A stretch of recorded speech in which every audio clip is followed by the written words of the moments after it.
Hello and welcome. I'm Leigh Ann Gerrans and you're watching W News, broadcasting live from the Al Arabiya headquarters. These are our top stories. Pressure on Putin as Ukraine agrees to Trump's ceasefire proposal. Trump's trade war intensifies as Canada and Europe announce retaliatory tariffs on the US.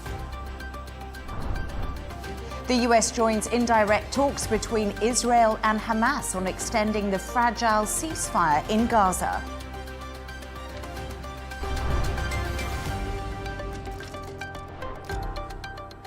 To our top story, the Kremlin has said Russia is carefully studying the statements proposed in the US-Ukraine ceasefire deal and won't decide on the proposals until it receives information from the US. Sources have also said it will be difficult for Putin to accept the plan as it stands. Ukraine has backed the 30-day ceasefire plan after talks in Saudi Arabia, and President Donald Trump is expected to call Putin this week. Earlier today, Ukrainian President Volodymyr Zelensky said everything depends on Russia now. Let's take a look.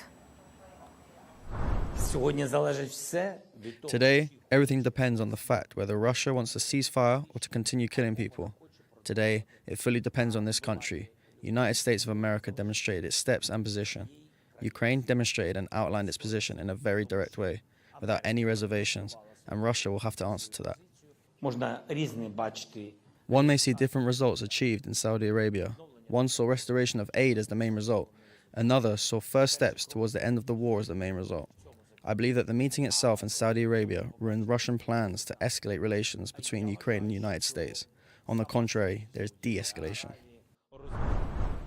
We can now go live to Moscow to speak to our correspondent, Dasha Chernyshova. Dasha, all eyes are now on Moscow and this highly anticipated call between Trump and Putin. The US is also saying the ball is in their court.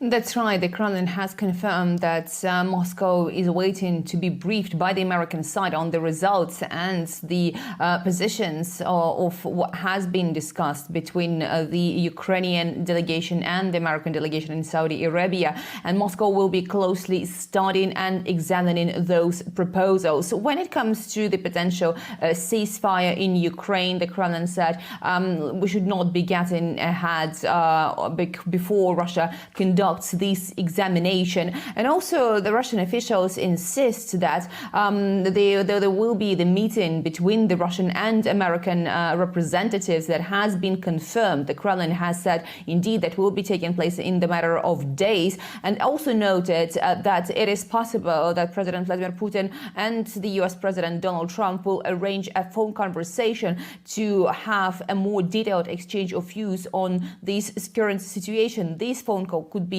set up very speedily, according to the Russian side. So definitely Moscow says it is not in a rush. It wants the full examination and will be waiting the American colleagues to provide more details. Some sources are reportedly saying it will be difficult for Putin to accept the plan as it stands right now. What are the key sticking points for Vladimir Putin and the Russians?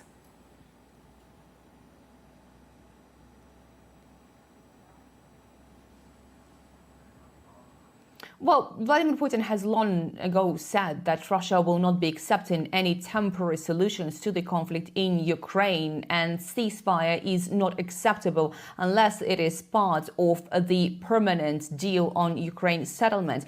The idea in Moscow is that if there is the temporary ceasefire for 30 days or for some other period, this time will be used by the Western countries to rearm Ukraine and for the Ukrainian troops to regroup on the battlefield. And Moscow insists that this is exactly exactly what Moscow doesn't want to see, because it doesn't want this conflict to erupt. Once again, it wants the settlement for Ukraine to be lasting, and for that, the root causes of the conflict have to be addressed, namely the situation between Russia and NATO, with Ukraine being dragged into NATO's orbit, as Russia insists. And also another issue that you have to keep in mind, that Ukraine has once again started to receive the weapons and the intelligence data from the United States. This is another issue that will be concerning Moscow, because Moscow has also said before that the halt of those supplies was a good signal that Ukraine could be forced into peace. So from the Russian perspective, it is not really genuine attempt to bring the settlement of this conflict, but as many Russian lawmakers have been saying throughout the day, more of an imitation of the peace process. And Dasha, this all comes at a time when Russian forces are advancing in Kursk as well. How will this affect Putin's stance on the proposed ceasefire deal?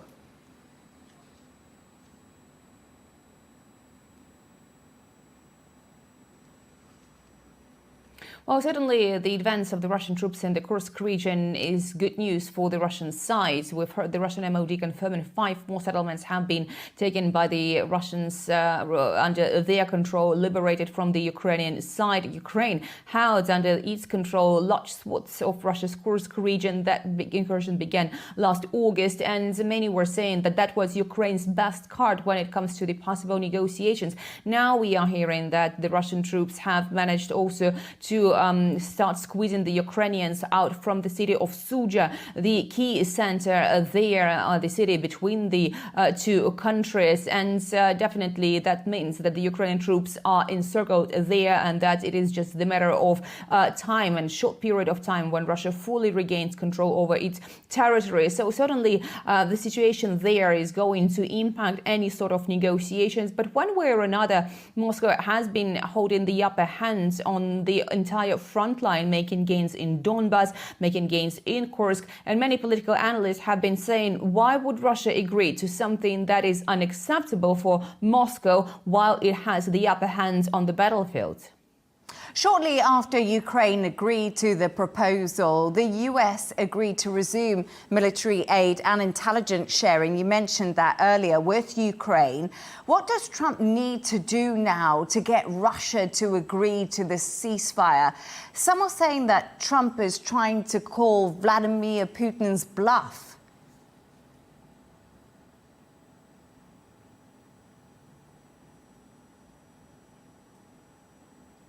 Well, we understand that Trump administration will be likely threatening Russia with more sanctions, more economic pressure should Russia actually refuse. And that has been the idea among many political scientists here who have been watching the situation, suggesting that if that is the case, then certainly Moscow rejecting the ceasefire will find itself in a very difficult situation. However, it is still unclear what sort of decision Moscow will make. There could be nuances that have not been made public, at least at this stage. And obviously for Russia, what will be important to accept any ceasefire is that in the period of time of the ceasefire, there is no rearmament of Ukraine by the countries of the Rammstein group and other countries that have been helping Ukraine militarily. That could be one of the options that have been put forward by the political observers.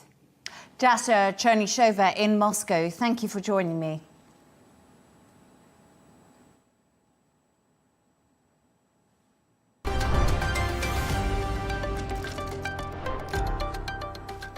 Let's take a look at some of the other stories making headlines today. Iran's president has said his country will not negotiate with the US, telling President Trump to do whatever the hell you want. President Masoud Pezeshkian told Iranian media it was unacceptable for the US to give orders and to make threats. Days earlier, Iran's supreme leader said Tehran would not be bullied into negotiations after Trump sent a letter urging Iran to engage in discussions regarding a new nuclear deal. Greenland's centre-right party has won the country's general election in a surprise victory. The Democrat Party is in favour of becoming independent from Denmark and will now form a coalition. Party leader Jens Fredrik Nielsen told reporters Greenland needs us to stand together in a time of great interest from outside, as he referenced President Trump's pledge to take over the territory. At least 300 passengers have been freed after a Pakistan train siege. The Baloch Liberation Army targeted the train carrying the 400 passengers, taking them hostage. At least 33 militants have been killed during the incident. Officials say the siege has now ended. And a British man who ran the length of Africa has set himself a new endurance challenge. Russ Cook, also known as the hardest geezer, is running 3,000 kilometres across New Zealand.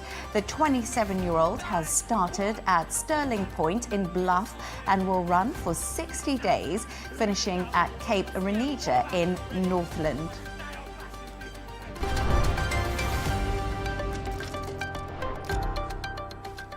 Now, the EU has announced it will impose countermeasures in retaliation after President Trump's tariffs on steel and aluminium imports came into effect this morning. The president of the European Commission, Ursula von der Leyen, called the 25% US levies on global imports of the metals unjustified trade restrictions. And in the last hour, President Trump has insisted the United States will win a trade war with the European Union. Meanwhile, Canada has also hit back with its own retaliatory tariffs, saying we will not back down. For more on this, I'm joined by Nicholas Laurus, who's Executive Vice President at C3 Solutions, a public policy organisation that focuses on energy, economic and environmental policy. Thank you so much for joining me this evening. First of all, the EU and Canada has hit back against Donald Trump's tariffs. Do you think this is a wise decision? It's very much in stark comparison to the UK, who's reacted extremely calmly. Yeah, it's a regrettable decision for everyone, most notably the consumers of all of these countries, the families and businesses that have to pay for these tariffs. That said, I understand the frustration of the Canadians and the Europeans who have been good trading partners with the United States. And these tariffs, really what President Trump said in his intentions to win is that nobody wins a trade war. And really, it's the consumers of all kinds that end up losing by paying more for all of these goods and services.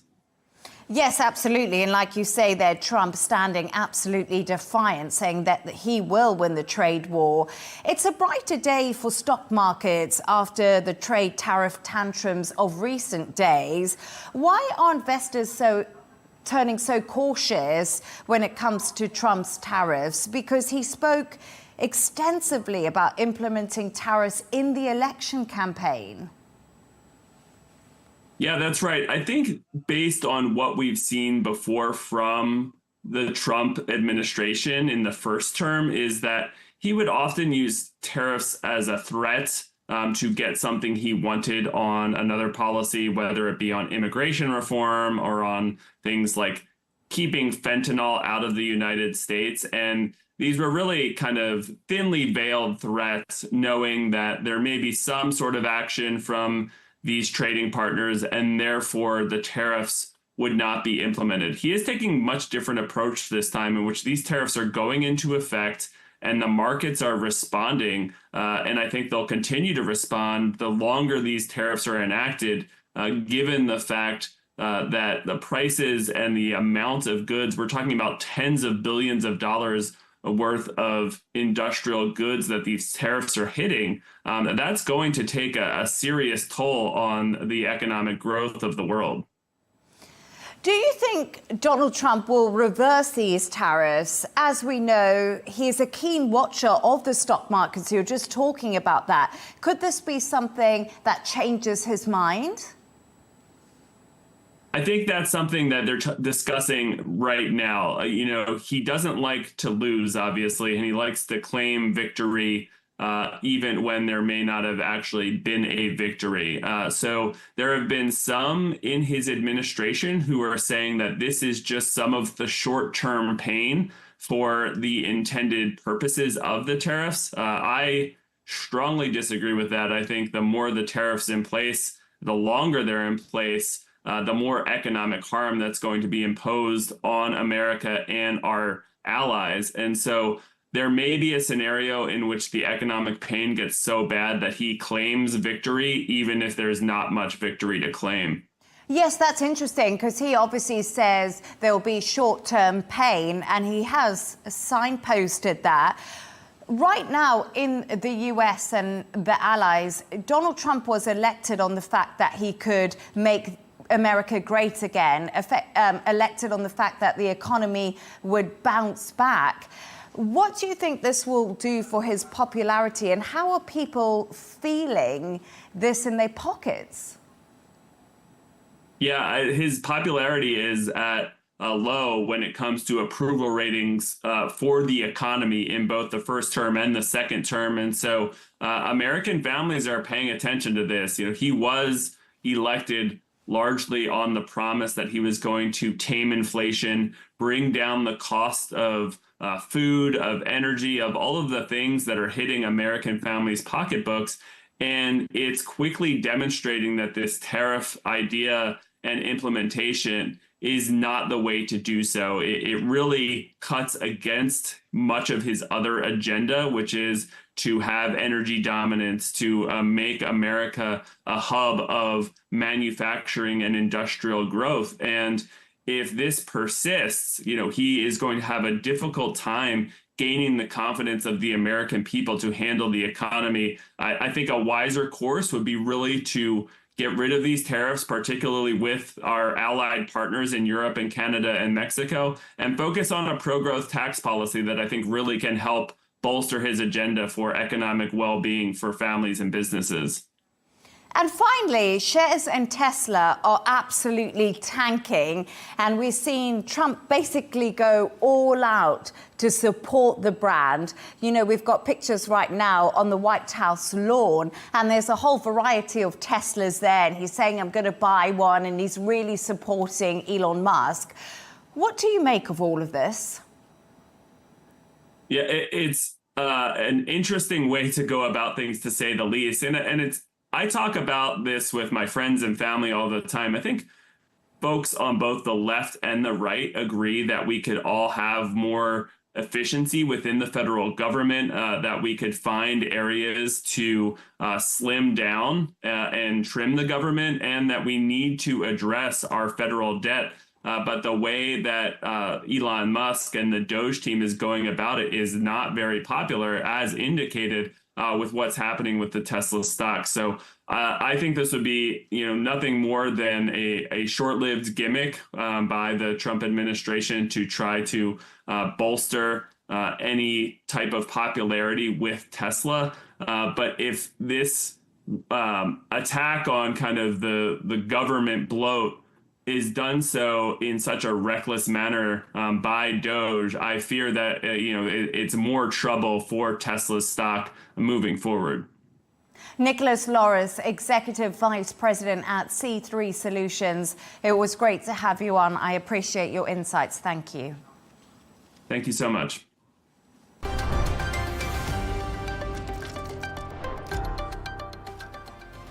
Let's take another look at some of the other stories making the headlines today. The captain of a cargo ship that collided with a US tanker has been identified as a Russian national. The 59-year-old remains in British custody after the crash in the North Sea on Monday. He's been held on suspicion of manslaughter by gross negligence over the collision, but has not been charged. The US Education Department is planning to cut around half of its workforce. It comes as the Trump administration pushes ahead with cuts to the federal government. The US president has long sought to eliminate the department. Over 2,000 people could be affected. A plane carrying the former Philippines President Rodrigo Duterte has arrived in the Netherlands after a delay during a layover in Dubai. Duterte was arrested yesterday after an ICC warrant accused the former leader of crimes against humanity. He's thought to be behind the deaths of 6,000 people who were shot dead during his campaign against drugs. And at least 256 cases of measles have been reported in Texas and New Mexico since an outbreak in January. That's after an increase of 28 cases over the last 5 days. The outbreak started in West Texas and caused the first measles death in the U.S. in a decade.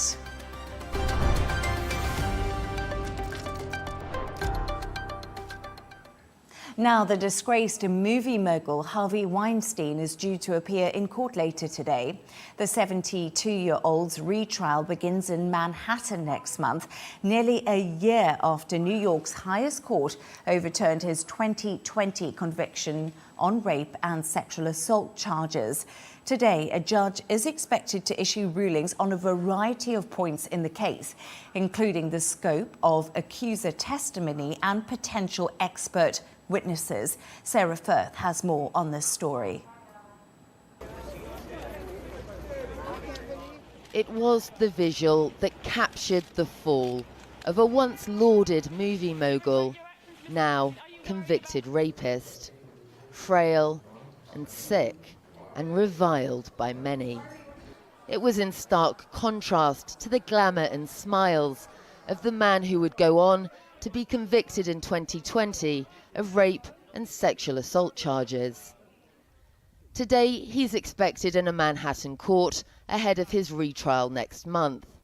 A judge will issue rulings on what can be included in the new trial that will take place nearly a year after the city's highest court overturned his conviction. Today's legal ruling is a great day for America because it instills in us the faith that there is a justice system, even though there's 100 cameras around, that a judge will sit in her chambers and look at the law and look at the precedent without fear of favor and say, I don't care who the defendant is. If it's a former president of the United States or the most storied Hollywood producer of our generation, the law applies to everyone. Manhattan prosecutors said they've been investigating additional violent sexual assaults allegedly committed by Weinstein after more women agreed to testify against the Miramax studio co-founder.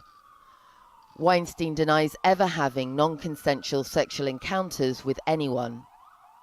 He might be a well-known Hollywood producer, but despite the reversal of Weinstein's New York conviction and the retrial set to start soon, he remains in custody at the Rikers Island jail complex for a separate rape conviction in California. And today's possible appearance from the once powerful Hollywood mogul will bring back into focus the women standing up in the Me Too movement. Sarah Firth, Al Arabiya News.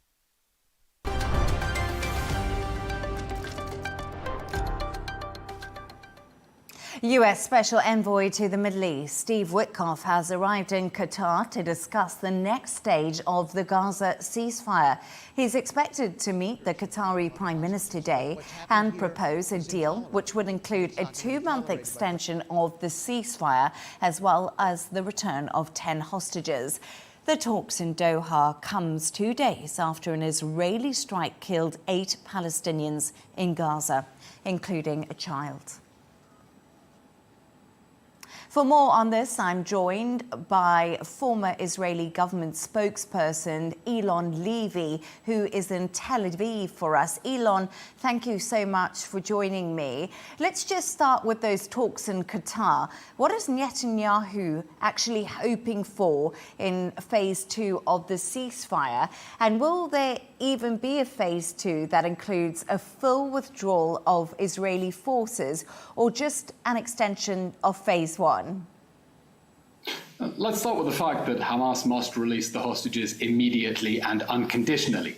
These negotiations are over the ransom that Israel is going to pay to get back the hostages who were abducted from their beds and are being starved and tortured, and Israel is willing to pay a price to get them out. But here's the problem with phase two. A whole world has been clear Hamas cannot remain the government of Gaza. The Arab League has said it, the United States has said it, the European Union has said it. Hamas cannot remain in power in Gaza. But the Hamas government interprets phase two as a license to remain in power and continue plotting more October 7th massacres. So I think it's clear to everyone phase two is unlikely to happen. That's why Israel and the United States are now trying to extend phase one. They're saying Israel and the US and the EU and the Arab League are saying Hamas can't stay. Hamas wants to stay. Let's push that off. And for now, let's get out as many hostages as we can in exchange for an extension in the ceasefire. We'll continue the pause in the fighting, and in exchange, Hamas will release the hostages it abducted illegally on October 7th and has been starving and torturing ever since. So, Elon, you speak there about the ceasefire, but Hamas is accusing Israel of not sticking to the original framework of the peace plan, and this is why we haven't seen the release of the hostages. What do you actually say to that? Well, first, let's remember it's not a peace plan. This is a framework to reach a permanent ceasefire. But everyone knows there is no such thing as a permanent ceasefire with Hamas, which is a jihadi regime whose reason for existing is to wage war on Israel until there is no more Israel, okay? Now, there is a major disagreement between how Hamas interprets phase two and how Israel, the United States, the European Union, and the Arab League interpret it. Israel is saying this war has to end with all the hostages home and Hamas removed from power and disarmed, right? Because otherwise Hamas is going to start another war again, and we don't want more wars. We want this to be the last Gaza war. We don't want Hamas to be in a position to declare war ever again. But Hamas is trying to hold on to the hostages as insurance to remain in power so that it can plot the next war against Israel, because that is Hamas's ideology. So Israel is saying Hamas has to release the hostages immediately. It has to release them unconditionally. And if it doesn't want a return to the fighting in the war that it started, it needs to continue releasing the hostages it has no right to be holding in the first place. Israel's energy minister has recently cut off electricity coming into Gaza. Aid deliveries have also been blocked. What is the intention of these actions, and what are the possible outcomes? The Hamas government of Gaza declared war on October 7th.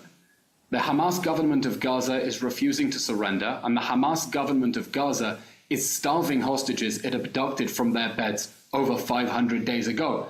And Israel is now telling the Hamas government of Gaza, you have to take responsibility. There are consequences for an act of aggression, for invading our country, for taking our citizens, and for starving them. And Hamas has to let the hostages go. I mean, it's absurd that Israel has been providing electricity to the Gaza Strip until now. This is enemy territory. Hamas took over in 2007 and started launching rockets at Israel. On October 7th, it invaded us. There is no country in history that supplies electricity to enemy territory that is at war with it, that waged war on it, and that is holding its citizens. So Israel is saying, if the Gaza Strip wants electricity, if it wants to receive supplies through Israel, great. That can happen when Gaza has a government that is committed to peace with Israel and not a permanent war against Israel. It's their choice. What is Israel's priority right now? Is it the return of the hostages? Israel has two priorities: to bring the hostages home and to bring Hamas down. And those are intertwined. We have to bring the hostages home. We know they are being starved and tortured and held in the most inhumane conditions in underground tunnels. But we also have to bring Hamas down, or it will do this again. Because Hamas is promising to do October 7th again and again. It's proud of it. It's proud of the acts of barbarism. It's proud of killing the Bibas children. It's proud of those atrocities. And we want to bring the hostages home. That means they have to sleep safely in their homes and not be afraid that Hamas is going to invade tomorrow and take them hostage again. So everyone in Israel agrees we have to achieve these two goals: bring the hostages home, bring Hamas down, and then we can open a new chapter, a new opportunity for peace in the region when the Hamas regime in Gaza is part of Gaza's history and not part of its future. Elon Levy, former Israeli government spokesperson, thank you so much for joining me this evening. Anytime. Thank you.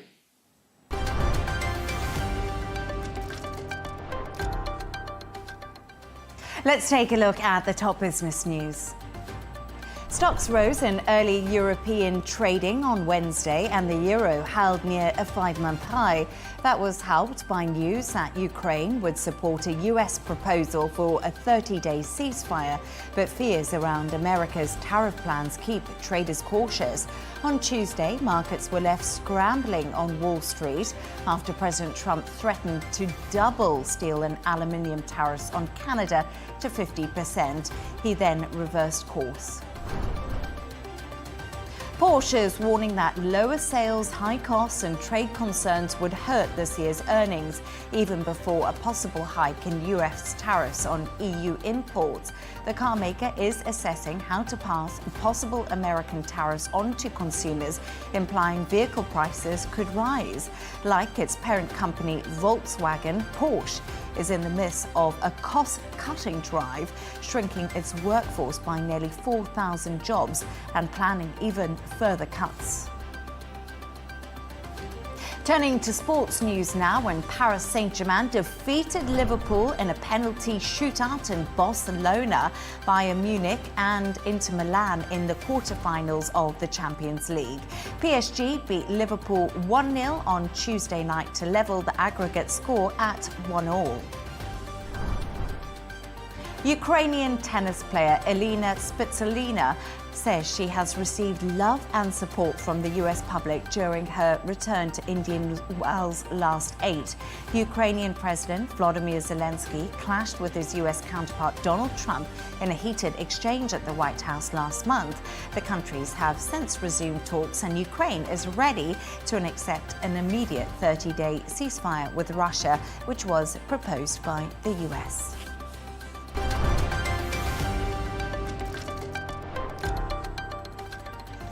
Now, a reminder of our top stories. Pressure on Putin as Ukraine agrees to Trump's ceasefire proposal. Trump's trade war intensifies as Canada and Europe announce retaliatory tariffs on the US. The US joins indirect talks between Israel and Hamas on extending the fragile ceasefire in Gaza. And that's all from us on W News. Thank you so much for joining us. The Riz Khan Show is coming up next. And of course, don't miss Tom Burges Watson with GNT. Good night and thank you for joining us.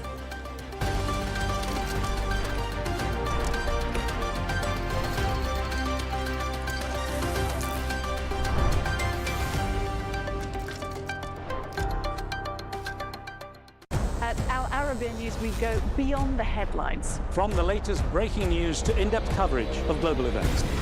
We're not bought or sold. Nobody owns us. The loss of life, the destruction of property. The conflicts are such a terrible thing. Context and analysis to help you see the full picture. The world is in a very dangerous place. Join us on Arabiya News. It's very impressive.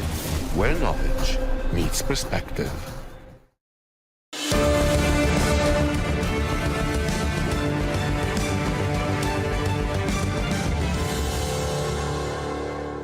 Hello and welcome. I'm Riz Khan. In this world, nothing can be certain except death and taxes. That was the view of the American statesman Benjamin Franklin, who fulfilled his own prophecy by dying in 1790. Well, 335 years later, are we living through the most uncertain times in history? How do you feel about risk, chance, luck, and probability? Would you like more certainty in your life? Would you like to know when you'll die, or whether or not you'll have kids? What are the chances that your favorite football team will win the cup? On this episode, we'll explore the world of uncertainty and probability, and along the way, we'll explode a few urban myths, such as, Could a bunch of monkeys really write the complete works of William Shakespeare given enough time and typewriters? Yes, that needs explaining. So to help us in our quest is the renowned British statistician, Professor Sir David Spiegelhalter. He's Emeritus Professor of Statistics at Cambridge University, and his latest book has won rave reviews around the world. It's entitled The Art of Uncertainty: How to Navigate Chance, Ignorance, Risk and Luck. And he joins me now.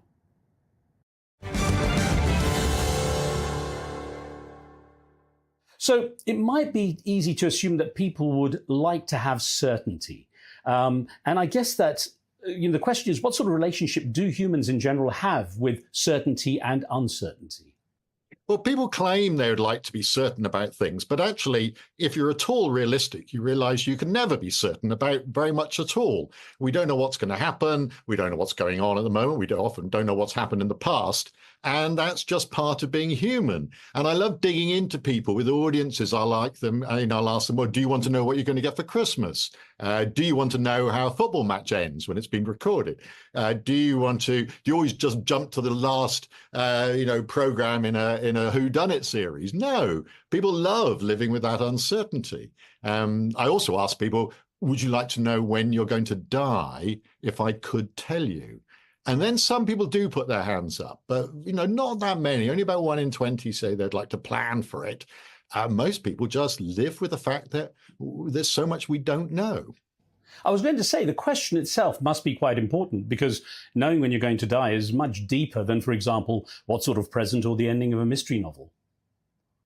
Yeah, exactly. And of course, I can't tell them. But, I think living with that uncertainty, not knowing we might be able to say what's going to happen in an hour or a day, even a week, a month. But if we start looking years ahead, then life's full of uncertainty. The universe, our lives go off on all these different branches, all these possible futures. And we just don't know which of those particular tracks we're going to take. Terms such as probably, likely, lucky even are among those quite commonly used. And I wonder to what degree they're interchangeable, and do people tend to misuse them? Well, of course, we all use words like could, perhaps, may, likely, might happen, all the time in our everyday language. And most of the time that works really well. We're just expressing the fact that we don't know. We've got a degree of ignorance.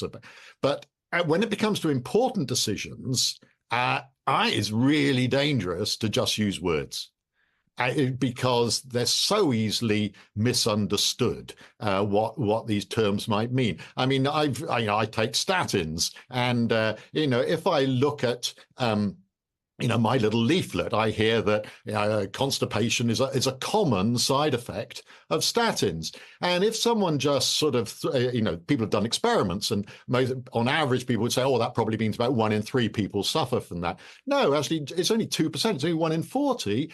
But there's a regulation that says if a percentage between 1% and 10% suffer from a side effect, it has to be called common. So, words, in that area, common, that's what common is defined to mean, but that's not what common means in everyday language.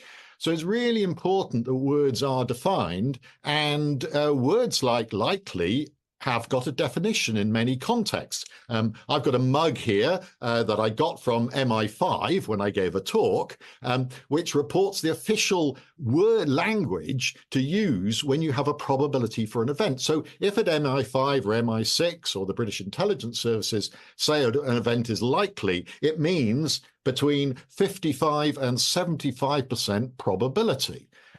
It imposes an agreed, fairly rough magnitude for what these words mean. It's interesting there, because you've moved on to what we talked about, the personal kind of level, to what is a much more important one, which is global risks and strategic calculations, policy decisions that have to be made. And I guess it's a different matter when you start to think about those. Yes, yeah. I mean, the example, famous example of what can go wrong is going back to 1961, the Bay of Pigs, the planned CIA invasion of Cuba by Cuban exiles of Castro's revolutionary Cuba. And there, when Kennedy became President Kennedy, got it after his inauguration, he found out about this. He hadn't got a clue beforehand, and he commissioned the chiefs of staff to do their own report on it. And they thought it was a pretty bad idea. In fact, they came up with a number that it was about 30% chance of success, 70% chance of failure. But those numbers didn't go into the report that went to Kennedy. For some reason, they got translated as a fair chance of success, which, it didn't represent their views particularly, and the invasion went ahead, not just because of this report, but, it did go ahead and was a total fiasco. And I think, people have learned from that. And so when Osama bin Laden had been thought to be in the compound at Abbottabad, and President Obama was deciding whether to send in, a squad into that compound, then he had multiple teams assess probabilities that that's where bin Laden was. And the teams came up with a variety of opinions. Some were very optimistic and said an 80% chance he's there. Others were, what you might call a red team, were rather pessimistic and thought only a 30% chance he was there. And he heard all these opinions. And in the end, he recorded as saying, I thought it was about 50-50. He went for it. And, it turned out he was there.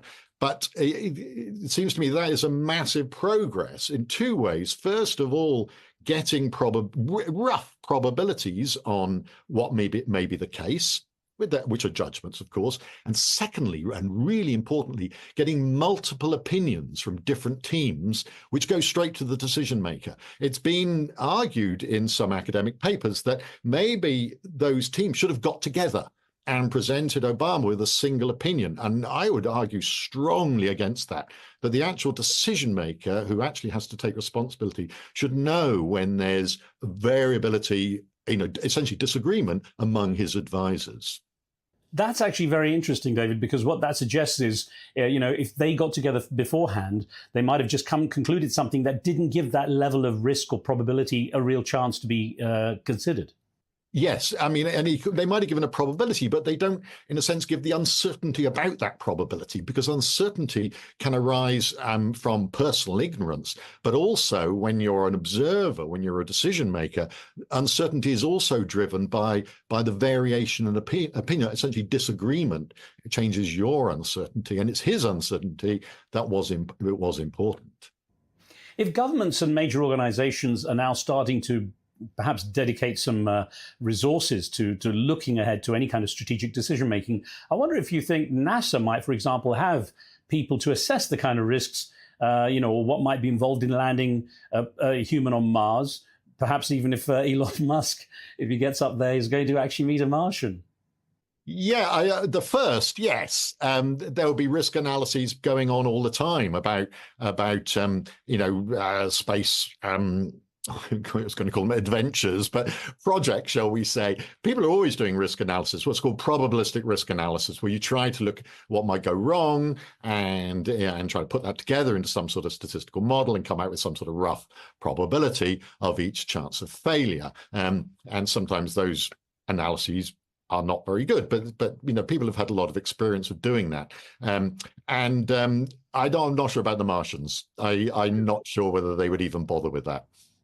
Well, science fiction is an interesting field because it's trying to calculate and look ahead all the time. I mean, we look at what happened in Star Trek, for example, which goes back, 40, 50 years as a series.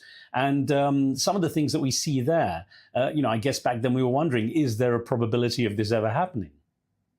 Yeah, I think it's real. I think Hitchhiker's Guide to the Galaxy had a lot of, with the, Guide to the Hitchhiker's Guide was just an iPad, essentially. It was extraordinary. So, I think so. And, if you think of looking into the future of constructing possible scenarios, again, that's an area where you want to have multiple teams, just using their imagination. And the Ministry of Defence in the UK employs science fiction writers to produce, sort of imaginative short stories. They're very good, in fact, they really are. And they're all publicly available with a lovely disclaimer: the Ministry of Defense does not necessarily sort of support the scenarios presented in these stories. But I think that's very imaginative, because the one thing we can guarantee is what will happen.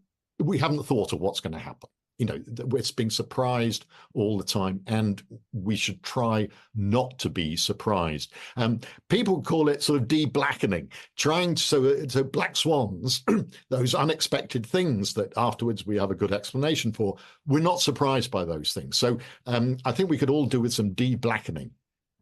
When it comes to real world news, though, I'm guessing that big stories on the news agenda, illustrate the importance of uncertainty and probability calculations. And just thinking about the California fires, for example, because that's going to leave people wondering, should I remain and rebuild, or should I relocate and reduce the risk of this happening again? And I'm guessing also that, governments, insurance companies, firefighters, meteorologists and so on, they also need to be looking ahead and figuring out the possibilities and probabilities and what might happen. Absolutely, they're all doing that, and the biggest ones doing that, of course, are the insurance companies, because I don't know what the payout will be for the Californian fires, but they will be really extraordinary. And the absolutely huge losses coming from particularly American natural disasters have led to the development of what's called catastrophe modeling, where people build very specialist models that model the impact of things that have never happened before. They're way out in the tails of normal behavior, because they're going to happen at some point and people are going to have to pay out. And so since the development of catastrophe modeling, the insurance companies, through reinsurance, etc., have been able to deal with these huge claims. But because I can't remember, it was one particular hurricane that nearly broke them. So in a way, the technology is always slightly trying not to be one step behind.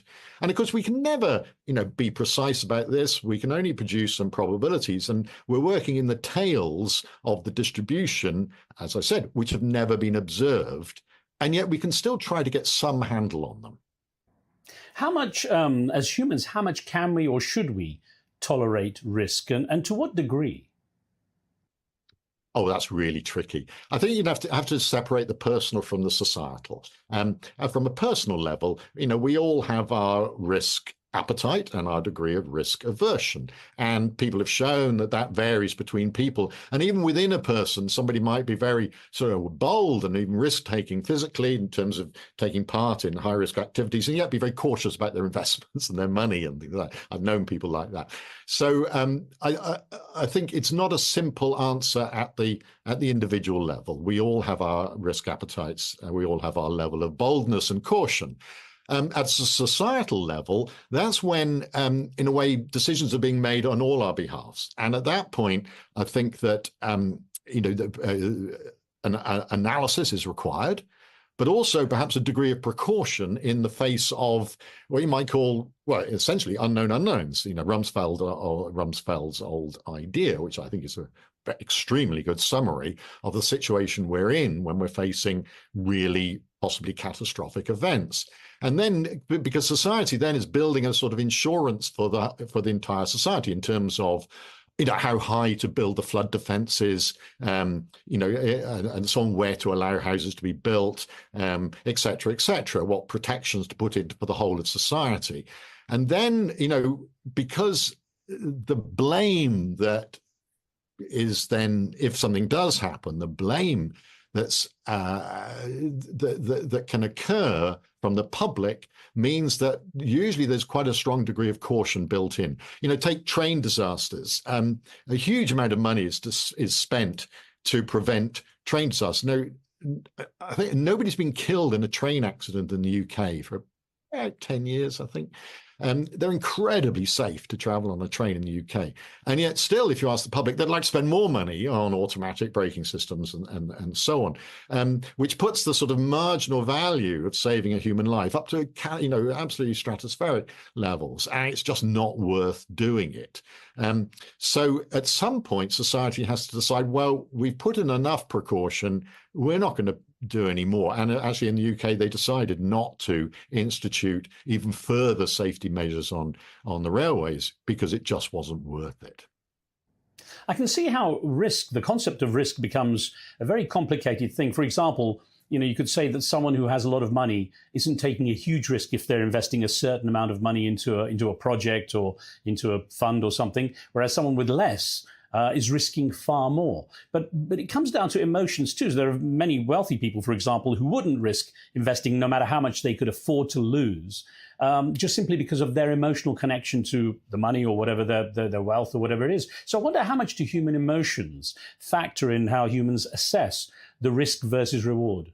A huge amount, but really this is the work of psychologists such as, Danny Kahneman with his Thinking Fast and Slow talks about this a lot. The work of Kahneman Tversky looked at in detail sort of attitudes to risk taking, both when whether it's to do with gains or losses, where you are, etc., where you start from. So show that our human behavior and our feelings about risk and losses and gains come into the equation very strongly indeed. And it's not just a matter of rational decision making, something I think is very dubious indeed, although it's loved by economists who kind of seem to think that we all act as rational agents, which is completely nonsensical, I think, because to act as a rational agent, you have to know exactly what the possibilities are, what the values are, what the probabilities are, and so on. And we just don't know that in almost any circumstances apart from the simplest sort of gambles. And so I quite like the taking down of this idea of rational behavior, because inevitably feelings come into it. But I would say that we shouldn't just be operating by our guts when it comes to decision making in the face of uncertainty, particularly not at a societal level. I want somebody not to be just working on their gut feelings when it comes to deciding how big the flood defenses should be. I want someone to do some analysis. And so I think that, Paul Slovich identified this nice idea. There's risk as analysis and risk as feeling, and they're both important, but it's not one or the other. You have to take both into account. Which is why it's such a fascinating field. And presumably confidence and perhaps taking it further, arrogance could be a big factor in a person's willingness to take a risk. Oh God! In my book, I think I don't use the word rational at all, I think, but the word humility comes in again and again and again. It's essentially a huge plea for humility. Admit we don't know. I mean, Rumsfeld had it right. He was great, the great sage, I consider him, with his known unknowns and his unknown unknowns.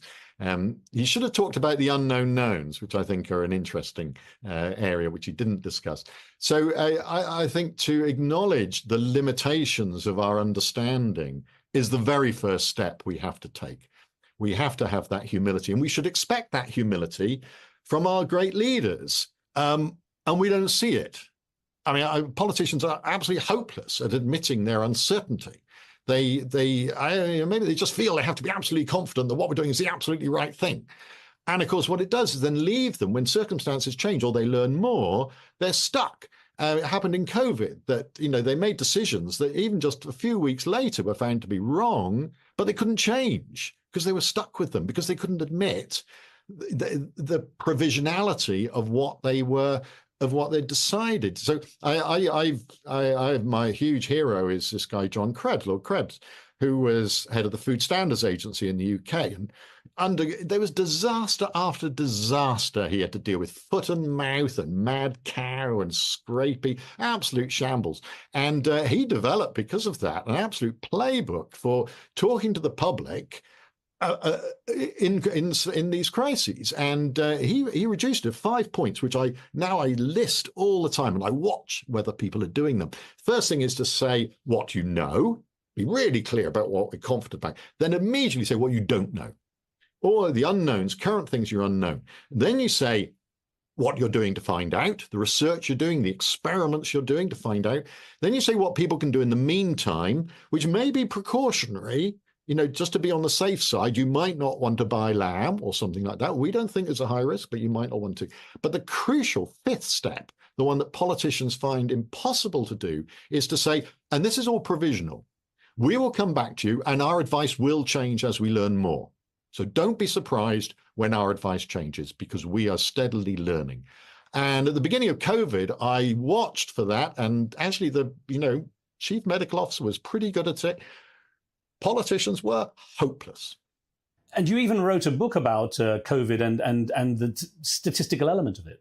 Yeah, I wrote a book with a colleague, Anthony Masters, on COVID by numbers, when we tried to just explain what was going on. I did a huge amount of media work during COVID, which I found challenging and interesting and rewarding, but sometimes frustrating, because I was always being asked, well, what should we do and who's to blame and things like that. And so that's not my job. That's not my job. I'm a simple statistician. That's all I do. I want to try to explain the numbers, which was deeply rewarding. And I still get people coming up and saying, thank you so much just for trying to help us understand what was going on. Because in COVID, we were being bombarded by numbers, false positives rates, infection fatality rates, the R number and things like, whoa, this is really tricky. And, we wrote a column in the Observer, the Sunday newspaper, every day for a year, every Sunday for a year. And we still didn't run out of topics to talk about on the statistics of COVID. And people really liked it. And what they revealed to me is that there really is demand out there for somebody who has not got an agenda, who's not trying to tell them what to do, or not trying to persuade them of anything, just to help people understand. It sounds very old-fashioned, but actually there is a big market out there for that. Well, it's interesting you raised the issue of politicians, because one big news story, of course, that created months of uncertainty or maybe even longer, was the US election. And there was a lot of kind of too close to call punditry around the time of it. And I wonder how well you think ultimately the pollsters did perform. Could they have actually predicted the results with a greater degree of accuracy?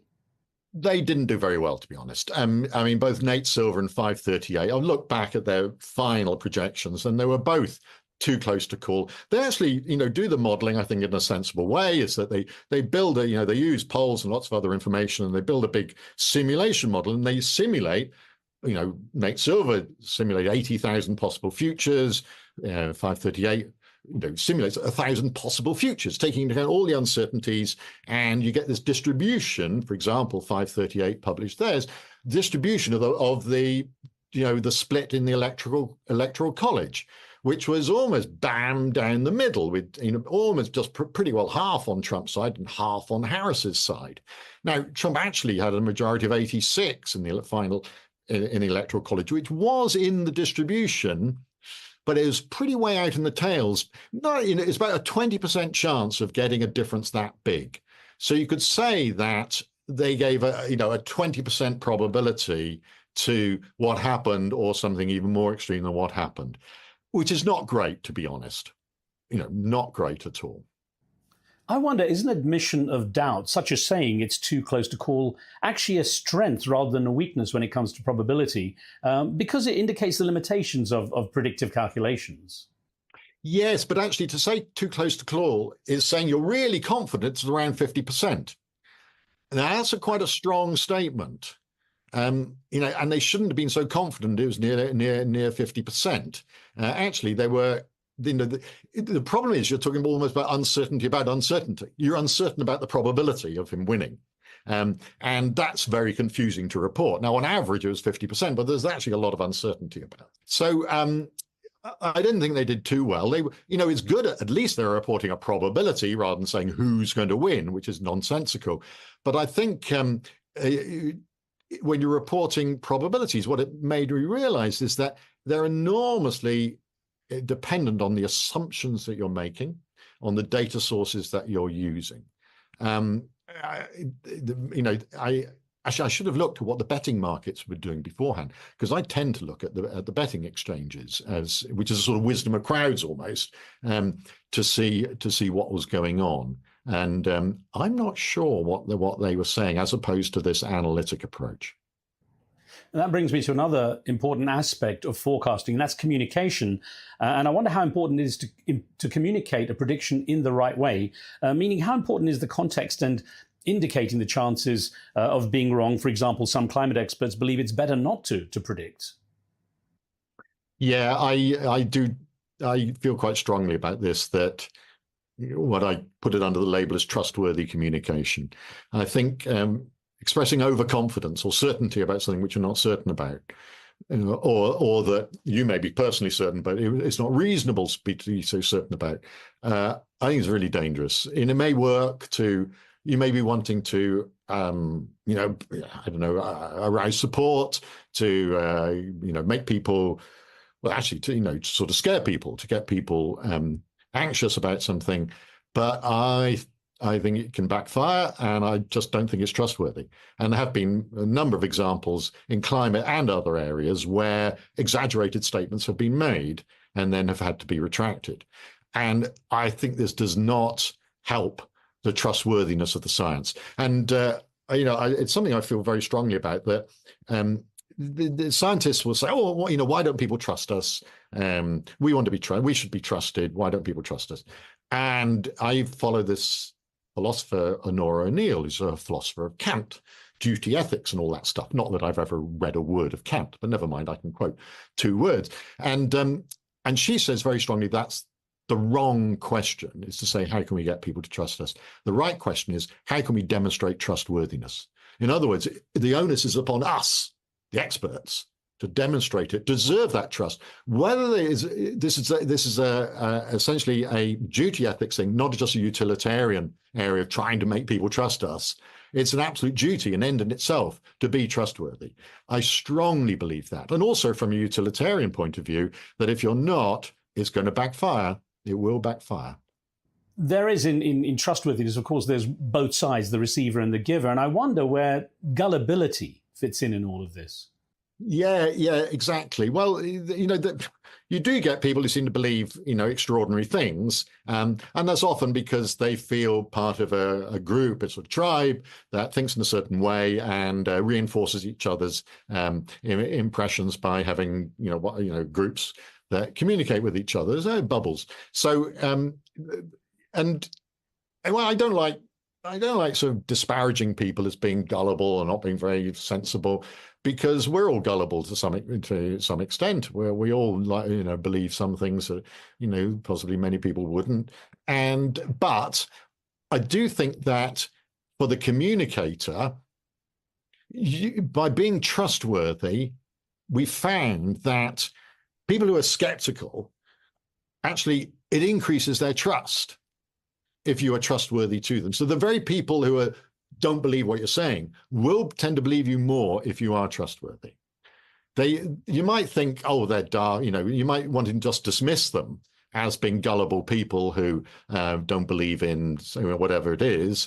But in fact, a lot of that is because they don't trust the messenger. They don't trust the authority. They don't trust the source. And our research and others' research has shown that if that source, if the authority does communicate in a trustworthy way, in other words, not trying to persuade them, actually telling them, let's take vaccines, for example, just an example, saying that vaccines do have harms, they do have benefits, they do have harms. They're only suitable for some people in some situations, and so on. If they're actually, there's some uncertainty. If they're actually honest about that and open about that, instead of just repeating the mantra, vaccines are safe and effective, then the people who are most skeptical, it increases their trust. And so I don't think we should just sort of rule people out as being, being gullible. I think what we have is on onus upon the communicators to communicate in a way that does reach people who are skeptical. But then beyond the skeptics, there's the cynics. I guess there's no winning them over. There's some people who are just hopeless. No, they will, whatever you say, they won't believe it. There are contrarians and cynics. I follow them on social media because I want to know what they're thinking. But they're hopeless, beyond the pale. No point in talking to them. David, can you think of any examples of real communication failures, or even perhaps communication excellence? One of the good communication. Okay, I'm going to be boastful about this because it was one we were involved in, and it was vaccines. When it was suspected that the AstraZeneca vaccine was causing some very nasty blood clots in the brain, and our team got sent the data and were asked to do an analysis, which was going to then be presented to the public by the Deputy Chief Medical Officer in 2 days' time. And so, God, we worked hard doing the analysis and producing graphics And we sent them in, he only got them on the morning, and I had a telephone call with him, Jonathan Van Tam, and then he got up in the afternoon, and he was an extraordinarily trusted and trustworthy person. And he put up our graphics, and I thought, my God, these are really complicated pictures. We thought we did our best, and he's putting them up live on BBC to a huge audience, but he went through them and explained them as if the audience were an intelligent group of people. And he was just taking them into his confidence and explaining it to them. And then, and it just showed that the benefits of vaccines, which were really big for people my age, dropped very quickly for younger people, of whom there's very little benefit. But the harms went up as you got younger. And so by the time you got into your 20s or even 30s, it was very finely balanced. And then he said, so we're not recommending this vaccine anymore for younger people, meaning under 30. And it was later increased to under 40. And everyone nodded their head and said, thank you very much. There were no accusations of U-turns. There was really good coverage. Our graphic got copied by everybody all over the media and different health services. And I'm really proud of that. It was a really hard 2 days' work. But because we tried to put into practice what we've been, wittering on about for ages, about being balanced, about not trying to deliver, not being on message, I think that one of the reasons that this worked is that we did it so late and it went in at the very last minute that government comms couldn't get hold of it. So they used our sort of academic, but I think very well designed and carefully designed by communication specialists. We've worked a lot on this. They directly used our graphics rather than government-produced graphics. I was thinking that, the platform on which these messages are delivered are very important. And I wonder, how has this challenge of communicating possibilities been affected at a time when you have audiences that are very skeptical? There's so much trust is declining, of course. The truth is being mixed up with misinformation and disinformation. And the statistics could even be weaponized, for an agenda. Oh, statistics are always weaponized. And I'm the most skeptical of statistics of all. When I hear a number being used in the news, my little skepticism antennae go straight up. And I think, no, what are they trying to make me think? Come on. If they're using a number, they're trying to manipulate my feelings. They're trying to frighten me or reassure me or whatever. I'm deeply skeptical of anyone who uses numbers, which is a real shame. I don't want to be cynical, but I am skeptical. And I think quite rightly, because numbers are used as a rhetorical device to try to convince people of things so often, rather than genuinely trying to inform them. And so, to repeat myself, trustworthy communication is about informing rather than persuading. And what I would love to see are numbers being used to genuinely inform people, to empower people to make better decisions. And we do need numbers. Otherwise, we're all just our gut feelings. We need magnitudes. Don't tell me that something is a risk. Oh, for goodness sakes. No. How big? Is it important? Do I care? Should I care? Is this worth doing something about? So we need magnitudes, even if only rough ones, just like when we're talking about probability. And so numbers are absolutely vital to find out whether something's worth bothering about or not. But I don't, it hurts me to see numbers being weaponized. And that does happen. It has happened in the past, and it will continue to happen. And so, again, what we need are trustworthy sources to go to get a balanced impression of what's going on. And we need to look for, I think, fairly traditional media to do that. During COVID, traditional media, their star rose because people went back to them to find out some trustworthy information. And so I think there's a really good reason to have trusted sources. I'm sure I don't have to persuade you of that. Well, the thing is that you're a statistician and a prominent one at that. So you've got an inside track in a way. And there are a lot of people who question the times in which we live where perhaps critical thinking has gone out the window. So when it comes to numbers and statistics and everything being put out there, people tend to just swallow them. Oh, well, I don't think people are as gullible as made out. People are more discerning. The research suggests people are a lot more discerning than at first it might appear. And also, just because somebody forwards a social media post or something like that doesn't mean they actually totally agree with it. It's more that they might think it's interesting. So, but at the same time, I'm a deep believer in supporting critical thinking. I think that, it should be part of a school curriculum, deconstructing numbers, critiquing claims. It should be an integral part of the education of every citizen now and in the future. And I've been part of a group really trying to get this into the UK education system. As well, actually, what we proposed is that instead of a subject called mathematics, it's changed into mathematical and data education. And so, we've got to have good old algebra and geometry and all that stuff. I love it, absolutely love it. But we also need training in critiquing numbers, handling data, knowing about what good evidence is about a numerical claim. And these are absolutely important. I mean, it crosses, of course, the whole curriculum. It's in science and history and everything. But, it can be taught, I think, as part of the mathematical sort of structure. Absolutely vital. And I really hope we can have that happen in this country and elsewhere. Well, David, you and I are of the same generation, basically, and the sources available to us of information were far more limited. I mean, I remember Encyclopedia Britannica. I don't know if a lot of the audience do now, but the number of sources, the number of media outlets were much more restricted, and therefore the content was much more carefully kind of gathered. Whereas now, I guess the risk is that everyone can put out something, irrespective of fact checking. But come on. I mean, it's great.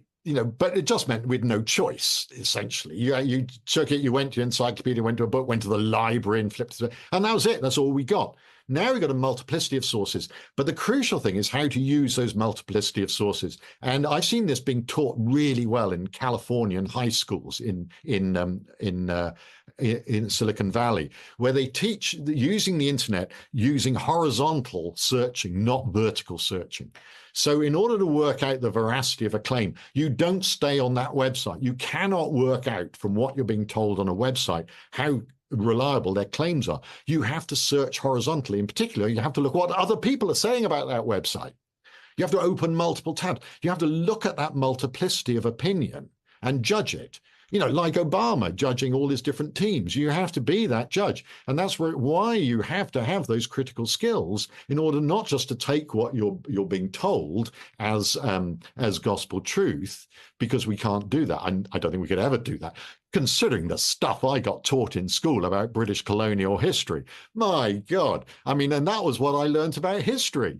Good old Robert Clive, for heaven's sake. So I got taught that, and that's all I knew about history. So now we know a lot more about history, and well, I'm glad we do. So I think this idea of horizontal searching, which is just such a fantastic technique of finding out what other people, and you've got to have an idea of what are more reliable sources. I've seen that being taught in high schools, and it was brilliant. Well, how difficult is it to change someone's mind, though, when it comes to perception of risks? When they found a statistic in which they truly believe. I mean, you have the confirmation bias problem a lot of the time, and I guess this would draw in. It's quite difficult to get. You have to, to change someone's worldview is quite difficult, and often what changes is personal experience of theirs. When they experience something that which has really scared them, that's going to stick with them. Or similarly, if they've actually got through something and survived it, that also might change their perspective. So I don't go into changing minds, changing behaviors. Not my job. Fair enough, though. I did hear you talking in an interview about the foxes and the hedges when it comes to the thought process. Oh, yeah, no. The fox and hedgehog idea is, I think, incredibly important, because this is to do with a person's mindset. Now, whether you can change is another matter. So, basically, the old saying, Greek saying is, the fox knows many things and the hedgehog knows one big thing. And basically that's saying that hedgehogs are people who have an ideology, a fixed way of seeing the world. Everything in the world is fitted into their preconceived notion of how the world works. Whereas foxes have no ideology. They're completely agile.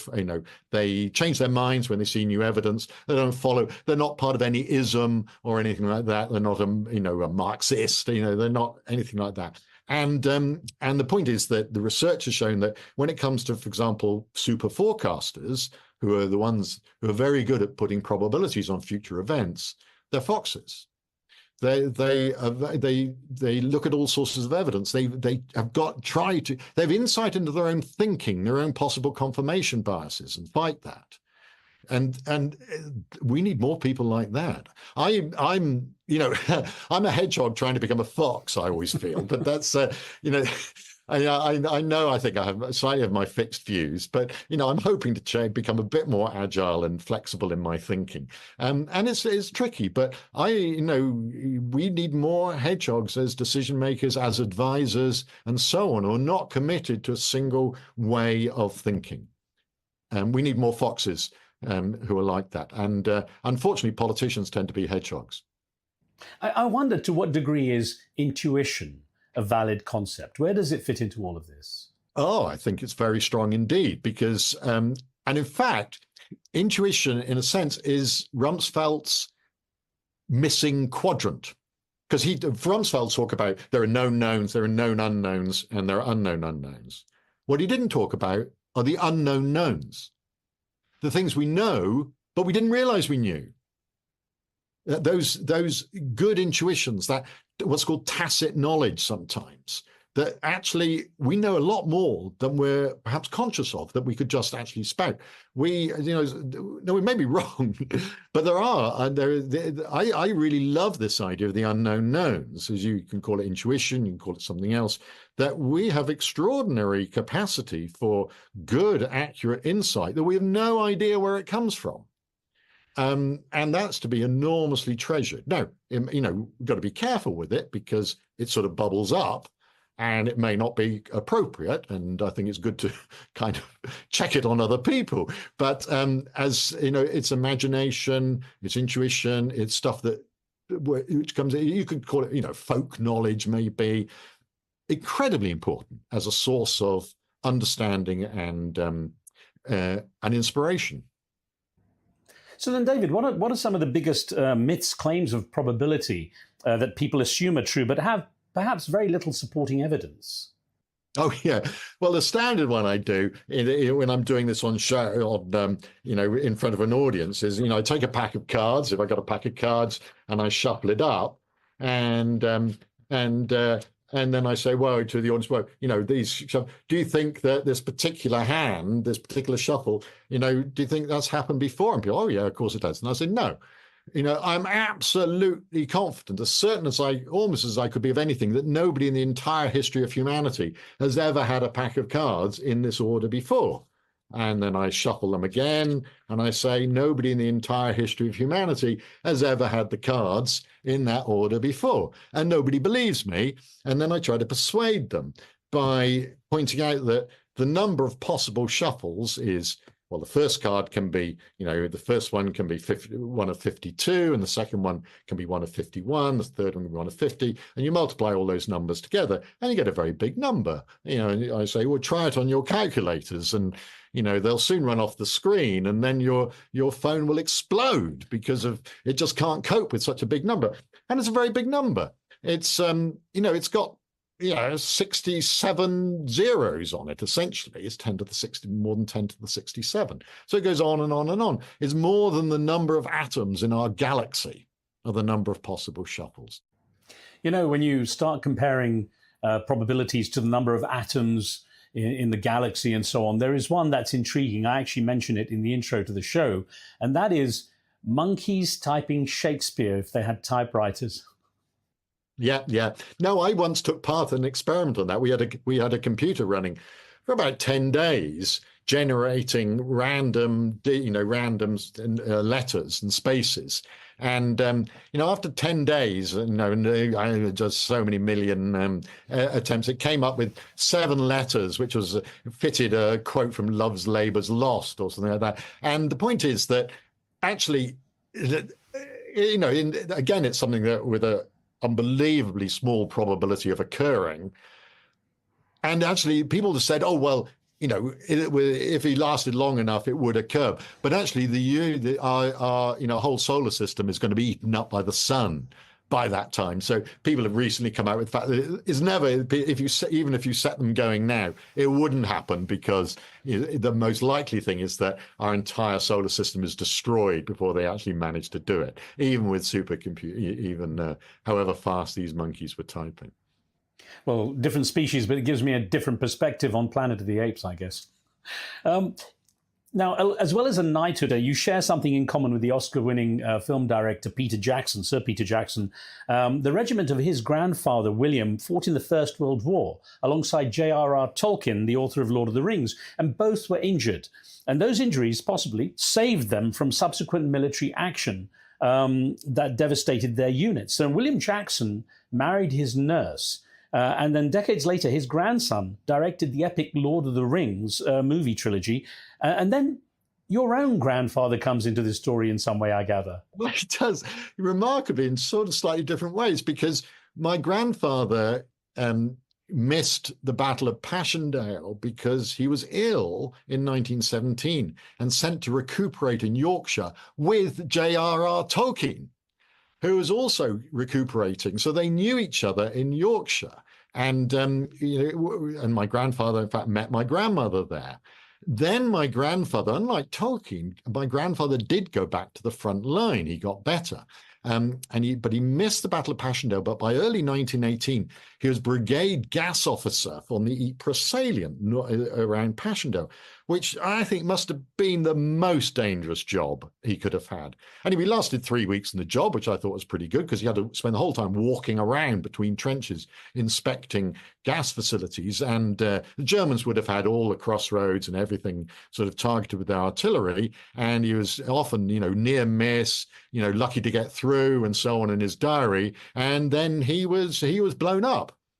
But the shell landed far enough away. So although he was taken back to the casualty clearing station and later declared B2, so he didn't have to go back to the front line, he survived. So he's incredibly lucky. And also, because if he had not been blown up, his battalion was then sent to the Somme, which was a quiet sector in March 1918, but then met 1 million German soldiers coming over in the spring offensive. And we've got the battalion movement orders, and we know that they did 2 counterattacks, fails, of course.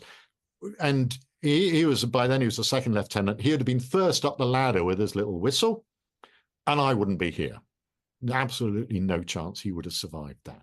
So, by that enormous sort of stroke of fortune and everything, I am here. But of course, this holds for all of us. All of us are only here by the most bizarre circumstances. Have you thought about your conception?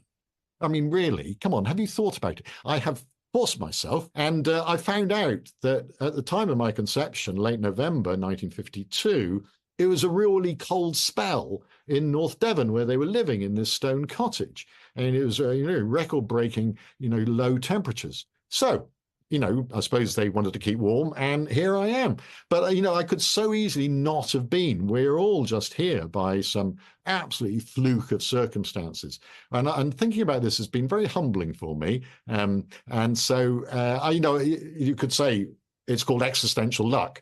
The fact that just being here is an extraordinarily implausible event, you might say. Well, David, you've used the term lucky a number of times in the story with your grandfather. And I'm wondering, are people born lucky? Can they become lucky? Can they have luck thrust upon them? Yeah, I like luck. The born lucky is called constitutive luck.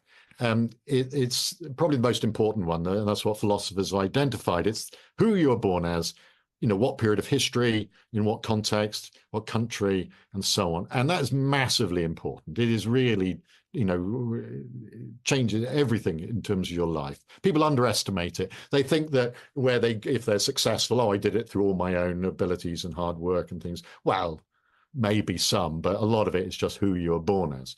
And then there's circumstantial luck, being in the right place at the right time. Someone wrote a book on luck, and he met his wife on a train and that sort of thing. Whereas my grandfather had terrible circumstantial luck, being brigade gas officer in just north of Passchendaele. And then there's outcome luck, which is just almost dumb luck. How did it work out for you? at that particular time. And my grandfather had fantastic outcome luck in that the shell didn't landed far enough away. Similarly sort of survives the plane crashes of terrible circumstantial luck of being on that plane and really good outcome luck of managing to survive. I find it really useful to think in terms of these things. But of course, I don't believe that luck is some external force that operates on us. It's just chance taken personally. It's just a word we give afterwards to events that were out of our control, that were unpredictable, and yet had a big impact one way or another. I think it's really useful. What are some of the most common miscalculations when people become excited by phrases saying something like, what are the chances of that happening, like chance meetings or similar birthdays or same birthdays and so on? Yeah, people often ask me, I write a lot about coincidences, and they never happen to me because I'm so unobservant and never talk to anybody. So, I don't notice things. So, but people ask me, what's the chance of that happening? Sometimes you can calculate the chance, the chance of two people in a group having the same birthday. And those are all, as many people know, remarkably high. If you've got 23 people together, there's a 50-50 chance that two of them will have the same birthday. So on 50% of football matches, when there's 23 people on the pitch, the two teams and the referee, you'll have two people on the pitch with the same birthday. And that's been shown to happen at work again and again and again. The one I quite like, which is, I use on groups quite a lot, is that, you've got 20 people and you say, okay, look at the last two digits of your phone number, and I win if two of you have got the same last two digits of your phone number.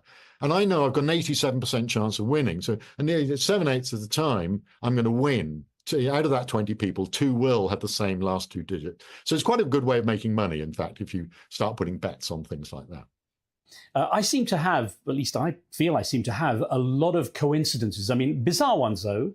Meeting people literally on the other side of the world where, the factors, the same time, same place, we're both in the US at the time, based in the US, and then we meet in Shanghai or something like this. But the weird one, was the paranormalist Uri Geller. I met him as he was at CNN when I was there. We met in the lobby, and I said to him, I'm going to be back next week from the US in London.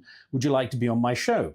And I got back the next week, and my habit was to take long walks in London. Atlanta was a city where there was not many places to walk. And literally 9 o'clock in the evening on a warm spring night in a very dark Leicester Square, I bumped into Uri Geller, who lives way out near Reading in Sonning-on-Thames. And I said to him, what a coincidence. And his words were, what synchronicity.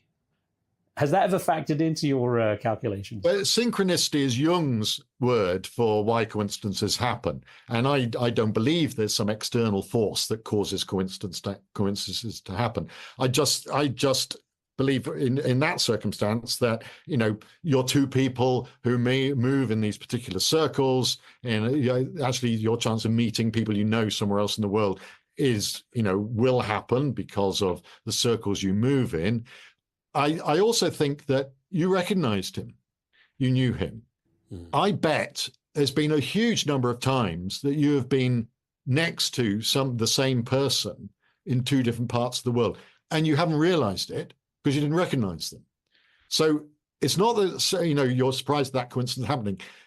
There's far more happen than you're aware of. This just became manifest. There are so many, undercover coincidences that are happening all the time because of the vast number of people we come across, but we just don't notice most of them. But you were observant. You actually noticed, whereas I wouldn't have noticed that because I'd have been walking along staring at the pavement. I could have walked past my brother and I wouldn't have noticed him. So the fact that you observed, you actually saw who it was, is deeply impressive. And that's why they never happened to me, because you actually look around you and recognize who's going past you. I'm very impressed. No, I do actually, but that's maybe one reason. That's an interesting explanation I'll have to carry forward with me. I wonder, how random are smartphone shuffles on apps like, Apple Music or on Spotify, when you get playlists and the same songs seem to be coming up again and again? It was supposed to be a random shuffle.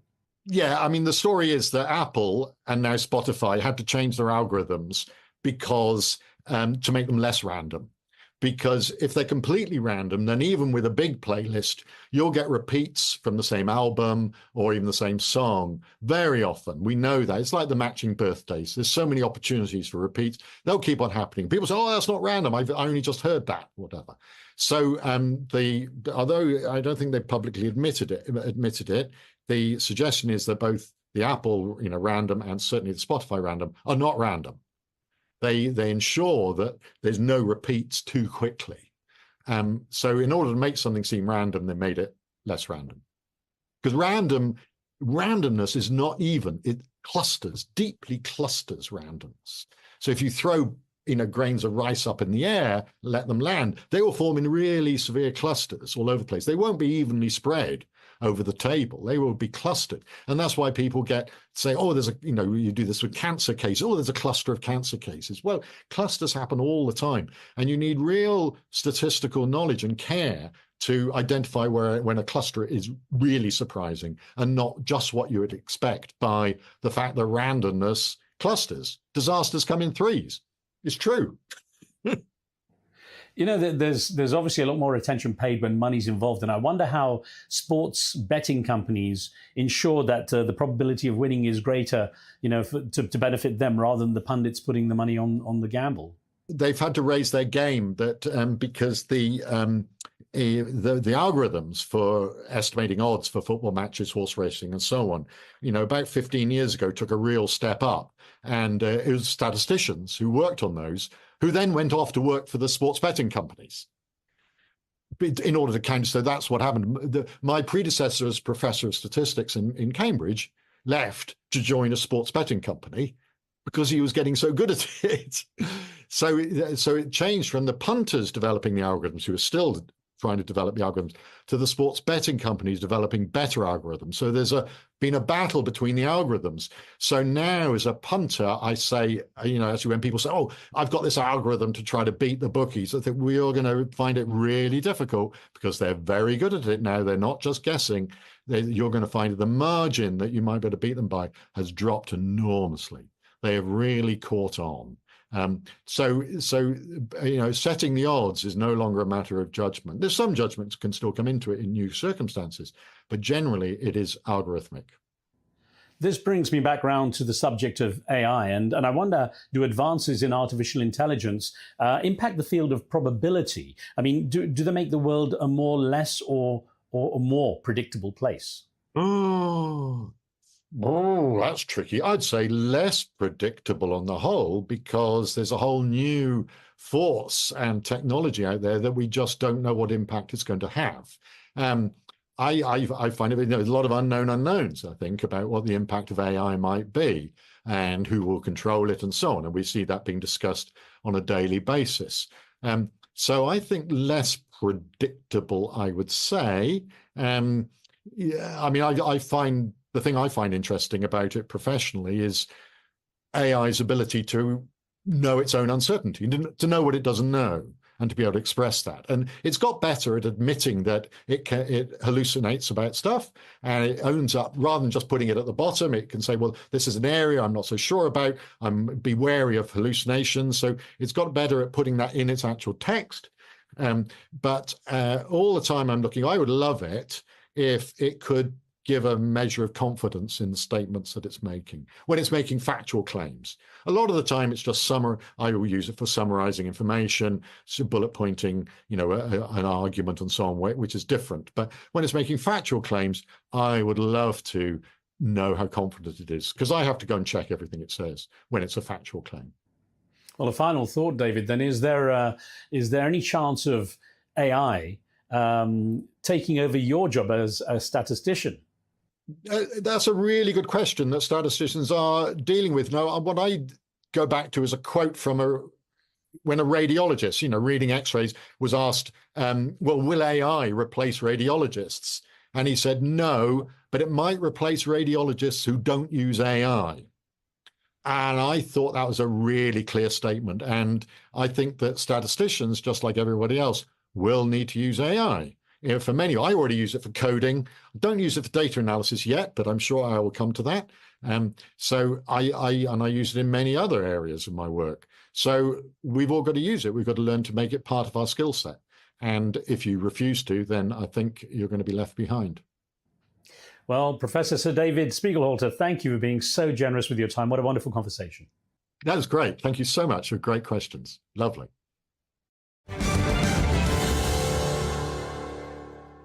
A fascinating chat there with Professor Sir David Spiegelhalter, probably the most highly respected statistician in his field, demonstrating to us that the only certainty is that nothing is certain. I'm Riz Khan. From me and the team, thanks for watching. We'll see you soon.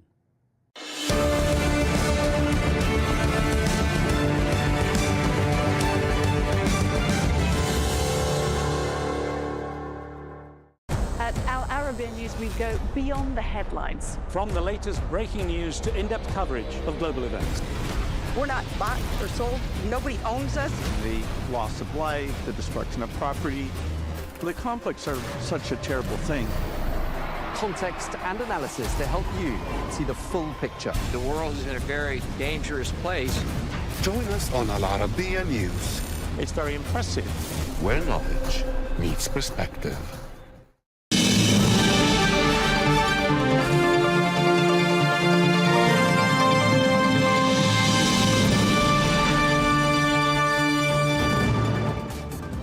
Hello and welcome to Global News Today, bringing you exclusive interviews with leading experts every weekday here on Al Arabiya News. I'm Tom Burges Watson. Coming up on today's program, following talks with Ukrainian officials in Jeddah, the US Secretary of State Marco Rubio says that a 30-day ceasefire in Ukraine would be offered to Russia. The Kremlin says it's waiting for the US to provide details about that proposed 30-day ceasefire deal with Ukraine. At those talks, Ukraine says it's committed to peace, and in a sign that fences have been mended with President Trump, Washington says it agrees to resume military aid and intelligence sharing with Ukraine. And as the European Union imposes retaliatory tariffs on US products, the banking giant JP Morgan says it forecasts a 40% chance of a US recession this year.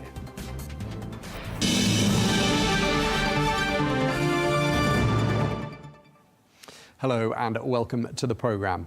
The Ukrainian President Volodymyr Zelensky says he expects strong measures from the United States if Russia does not agree to Washington's proposal for a 30-day ceasefire with Ukraine.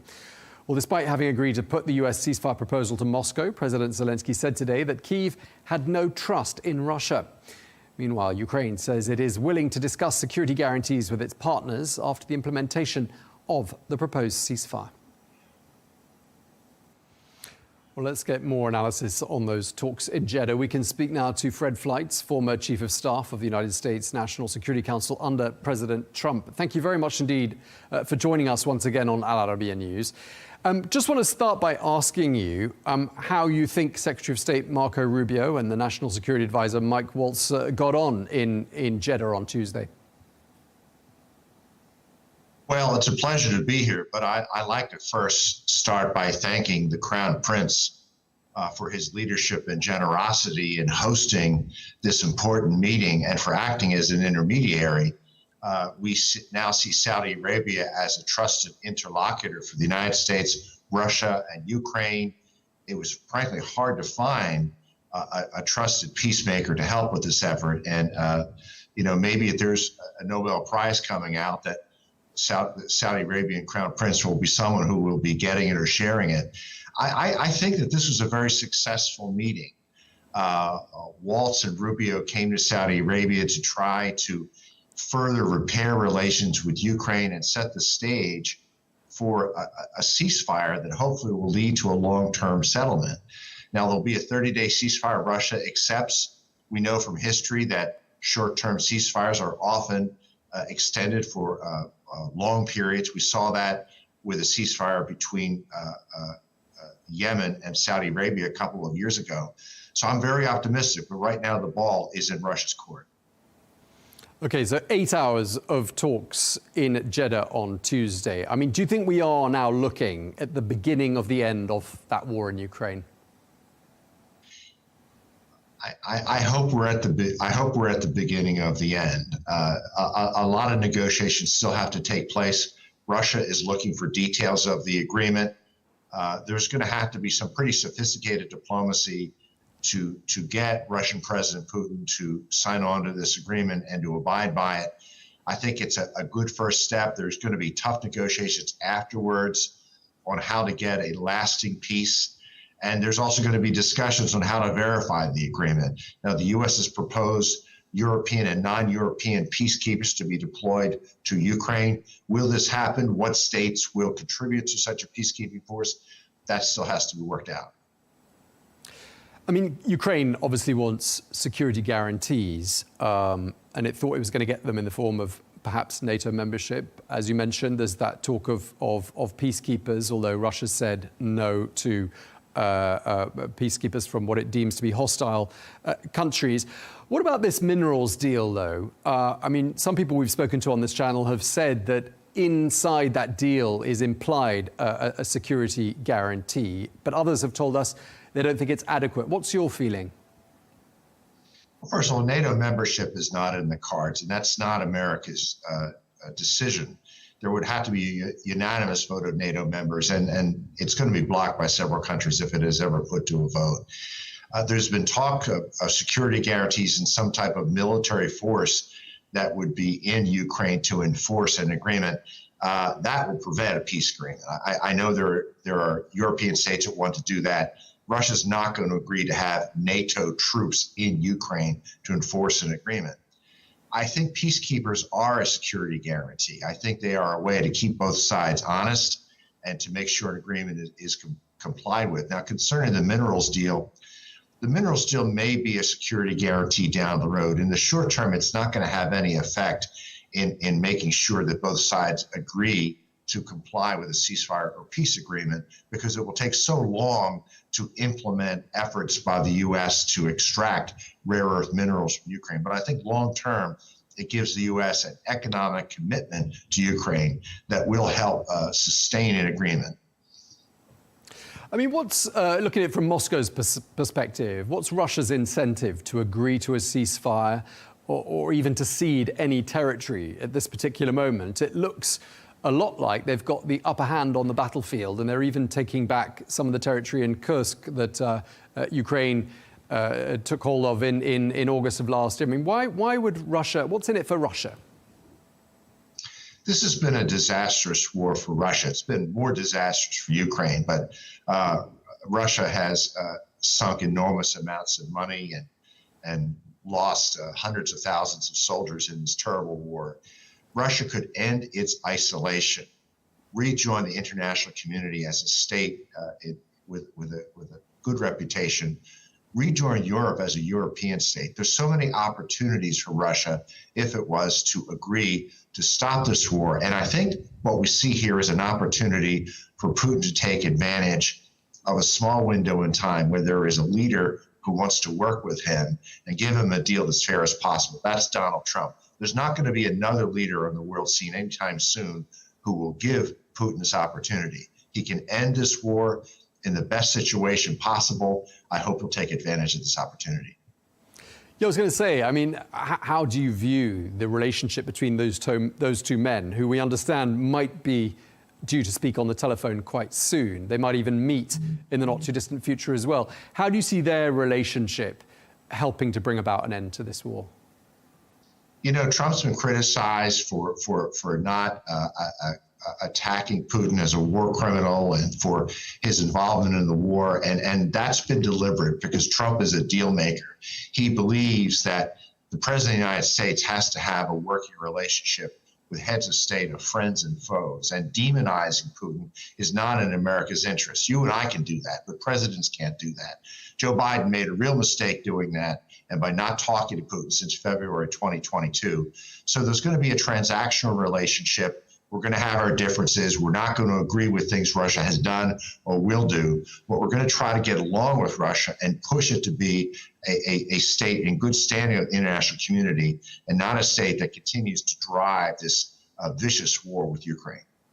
I mean, there are loads of things happening at the moment. The head of the CIA and the Russian equivalent is speaking on the telephone. We're told that the two presidents of Russia and the United States might speak soon.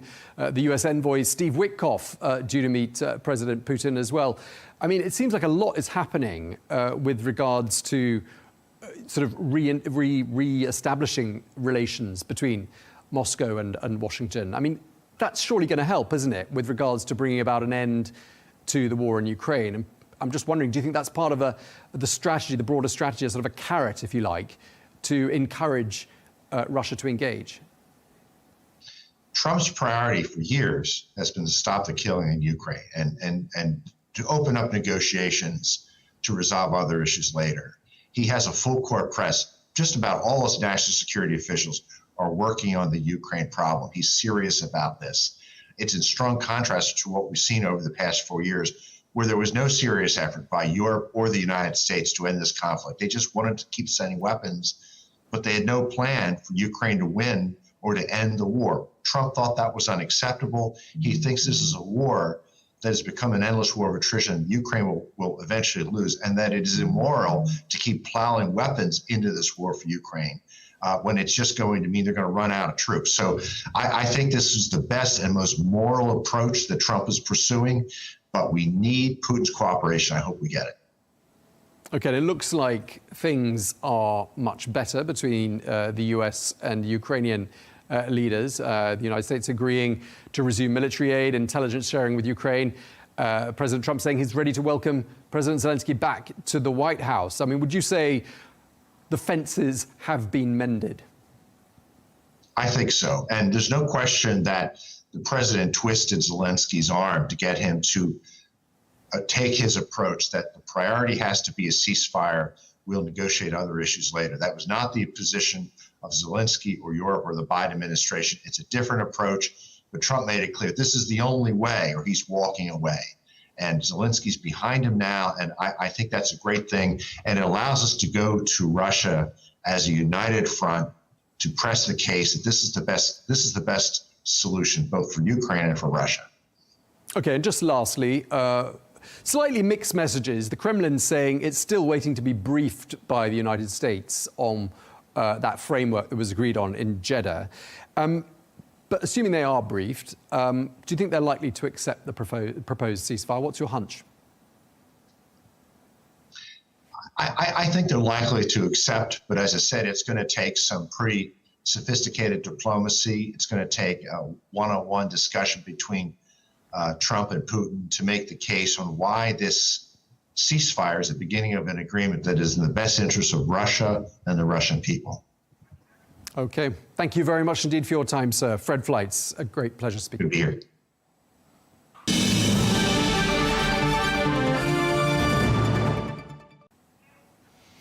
Now, Ukraine's President Zelensky says he's ready to accept the proposed 30-day ceasefire deal with Russia. And the US President Donald Trump says he hopes that a ceasefire can be achieved during the coming days.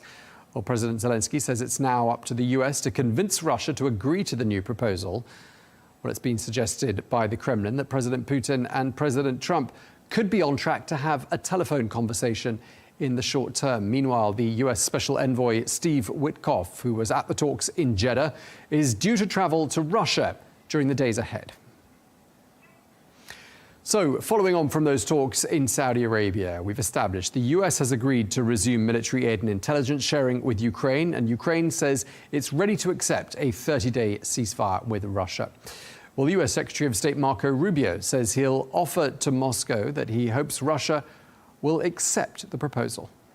Today, we made an offer that the Ukrainians have accepted, which is to enter into a ceasefire and into immediate negotiations to end this conflict in a way that's enduring and sustainable and accounts for their interests, their security, their ability to prosper as a nation. Hopefully we'll take this offer now to the Russians, and we hope that they'll say yes to peace. The ball is now in their court, and I think today Ukraine has taken a concrete step in that regard. We hope the Russians will reciprocate. Well, let's get more now. We can speak to Sergei Markov, who is the former spokesperson for President Vladimir Putin, who joins us from Moscow. Great to have you with us once again, Mr. Markov. The United States says the ball is in Russia's court. Is that how you see it? Yeah, United States made a clear suggestion based on the agreement also of Ukrainian authorities about ceasefire during the month and with possible negotiation about a stable peace deal. So Russia now should get more details and to give the response. You may know that President Putin many times told that Russia is interested about stable peace, but not ceasefire, because ceasefire will be used by Ukrainian regime and by Western coalition behind Ukrainian regime for the total militarization of Ukraine, a total weaponization of Ukrainian army, and total mobilization of the young generation of Ukrainian people to the army. And again, they will violate such peace agreement and will start the war again. Russia already has experience of Minsk I and Minsk II agreement, which have been sharply violated by Western countries and by Ukrainian regime. And you may know that Western countries and Ukrainian regime even denied to accept that they violated such agreement. That's why any trust from Russian side to the Western countries and to the Ukrainian regime. So what could be the solution? No, I don't think so. I think Russian answer will be yes, but. And this but means that it will be which will prevent such total militarization and weaponization of the Ukrainian regime. It means weaponry embargo of the supplying of Ukrainian army by weapons from arms from Western countries. I think it will be the solution. Also because it's break of the war, possibly some of the sanctions should be lifted by Western countries as well. Okay, Mr. Markov, let me just pick up on that point about the concerns that the ceasefire will be used to rearm, regroup. I mean, Ukraine could argue exactly the same thing, couldn't it? The difference is that Russia is saying the truth and Ukrainian illegal criminal regime is saying the lie. Everybody knows this. You know about this because you inform journalists. President of the United States knows about this. President of France, Prime Ministers of Great Britain and Germany also know very well that they supported criminal repressive regime. They have information from intelligence service which shows them the real situation. Your audience, probably because of political censorship in European and Western media, don't know about this. But all leaders of Western countries have information from their intelligence service and know on 100% that Russia is right and Ukrainian regime is lying. Okay, well, we are where we are. So and let's base on reality. Yeah, okay, well, we've got this 30-day ceasefire on the table. You're saying there's a massive amount of mistrust. Well, it's on both sides, I think. Do you think the relationship between President Donald Trump and President Putin can help to bridge some of the gaps? Yes, the relation between Putin and Trump can help to the peace deal, because we know that Joe Biden was personally hatred Vladimir Putin. He was kind of anti-Russian maniac. Same State Secretary under the Biden administration, Antony Blinken, was also maniac because his grandfather was from Kiev, many years ago, and they would be a maniac. But Donald Trump wants peace. It's absolutely clear, as we understand. Maybe he don't know how to make this peace. Maybe Donald Trump too much on the influence of so-called deep state of the United States. maybe he will have to take into account reality of the Ukrainian and European alliance for the war.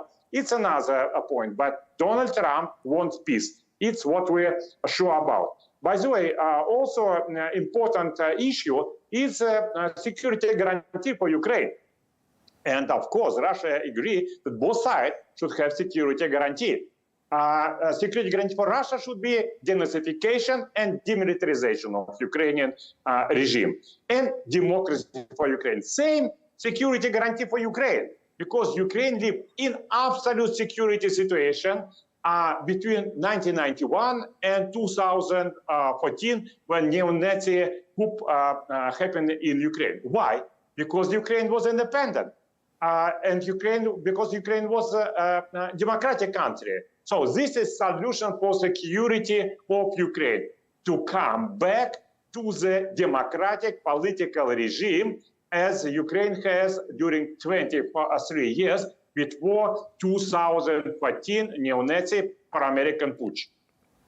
Okay, let me just ask you about a statement made by the Russian Foreign Minister Sergei Lavrov, who says there is no way in which NATO troops would be acceptable to police the longer-term peace arrangement in Ukraine. How can a ceasefire, short or long-term, be policed, in your opinion? How can anyone be sure it's going to hold? Yes, I already mentioned, the main guarantee for Ukraine is democracy and stopping political repression against pro-Russian people, stopping political repression against Russian language, stopping political repression against Orthodox Church. You understand? You should understand.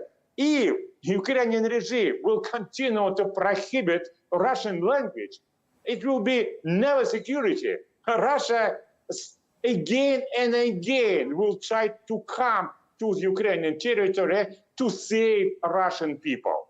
And if Ukrainian regime will continue political repression against Orthodox Church, it's again Russia for sure, on the 100%, sometime would like to come and to save Orthodox Church from repression. But stopping political repression, it's a clear solution.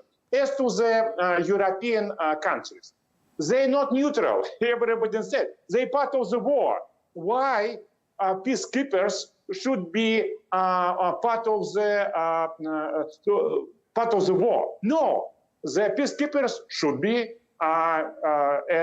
peacekeepers should be from neutral countries like Indonesia and India.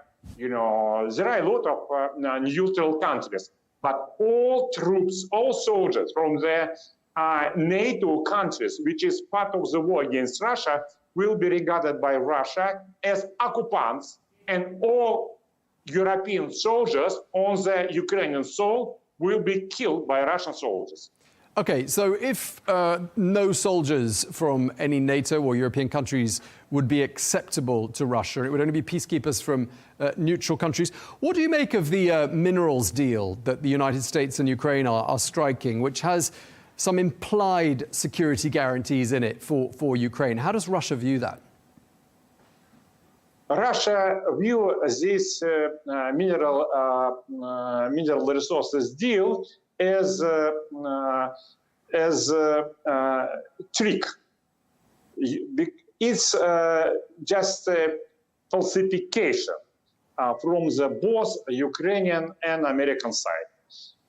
Zelensky wants to show that he is loyal to the Donald Trump, and Donald Trump wants to show to all audience that America has something instead as money coming back from Ukrainian spending of American money. But it's not true. Ukraine has not so many such mineral resources, and they're producing. It's a long-term business which needs a great investment. So it's more tricks from both Zelensky and Trump for the different reasons. There are concerns, Mr. Markov, that Russia is not showing any signs of being willing to compromise. I haven't heard anything from Moscow that sounds like compromise. But if there are going to be negotiations, there's going to have to be some compromise, isn't there? The compromise is very easily. It could be solved. First of all, Russia, to satisfy Russia, it should be guarantees that it will be not full militarization. But as you understand, Great Britain, for example, Germany, France, they want just to use this fire for the full militarization of Ukraine, and they want to make relations between Russia and Ukrainians as between Palestinians and Israelis. No, we don't want. To certify military embargo and general peace solutions very easily. And I even surprised why Europeans don't talk about it. Democracy for Ukraine, free elections, freedom of speech. You should know that hundreds of the media prohibited by Zelensky. Freedom of political activity. You should know that 20 opposition political parties, including Communist Party, is prohibited by Ukrainian regime. Freedom for the religious activity. It's exactly the solution, and this exactly could be compromised. Ukraine needs peace, but not terroristic neo-Nazi regime which we have now. Only the problem is that Europe already not democratic, because Europe created this neo-Nazi anti-democratic regime in Ukraine. And you can see on the election, for example, in Romania, which had been sharply violated all democratic principles. So it's a problem. The problem is that Europe wants war, not peace. And either we can reach compromise. If we're Russian, we want peace. How we can reach compromise with those who want only war and death? Well, I mean, to be fair, Ukraine said in Jeddah it did want peace, and that was one of the key points that came out of those talks. No. Just how you can say, Ukrainians want peace, but Zelensky deny any peace. Well, Zelensky wasn't in Jeddah. 3 years. He agreed only under the pressure of Donald Trump. Ukrainians want peace, but Zelensky want war. Okay, it was the delegation in Jeddah on Tuesday that said they wanted peace. Just moving forward, Mr. Markov, I mean, loads of things are happening, and I want to get your opinion just before we finish. Yes. I mean, we've got the head of the CIA and the head of Russia's SVR, Foreign Intelligence Agency, are holding talks. They've spoken on the telephone, in fact.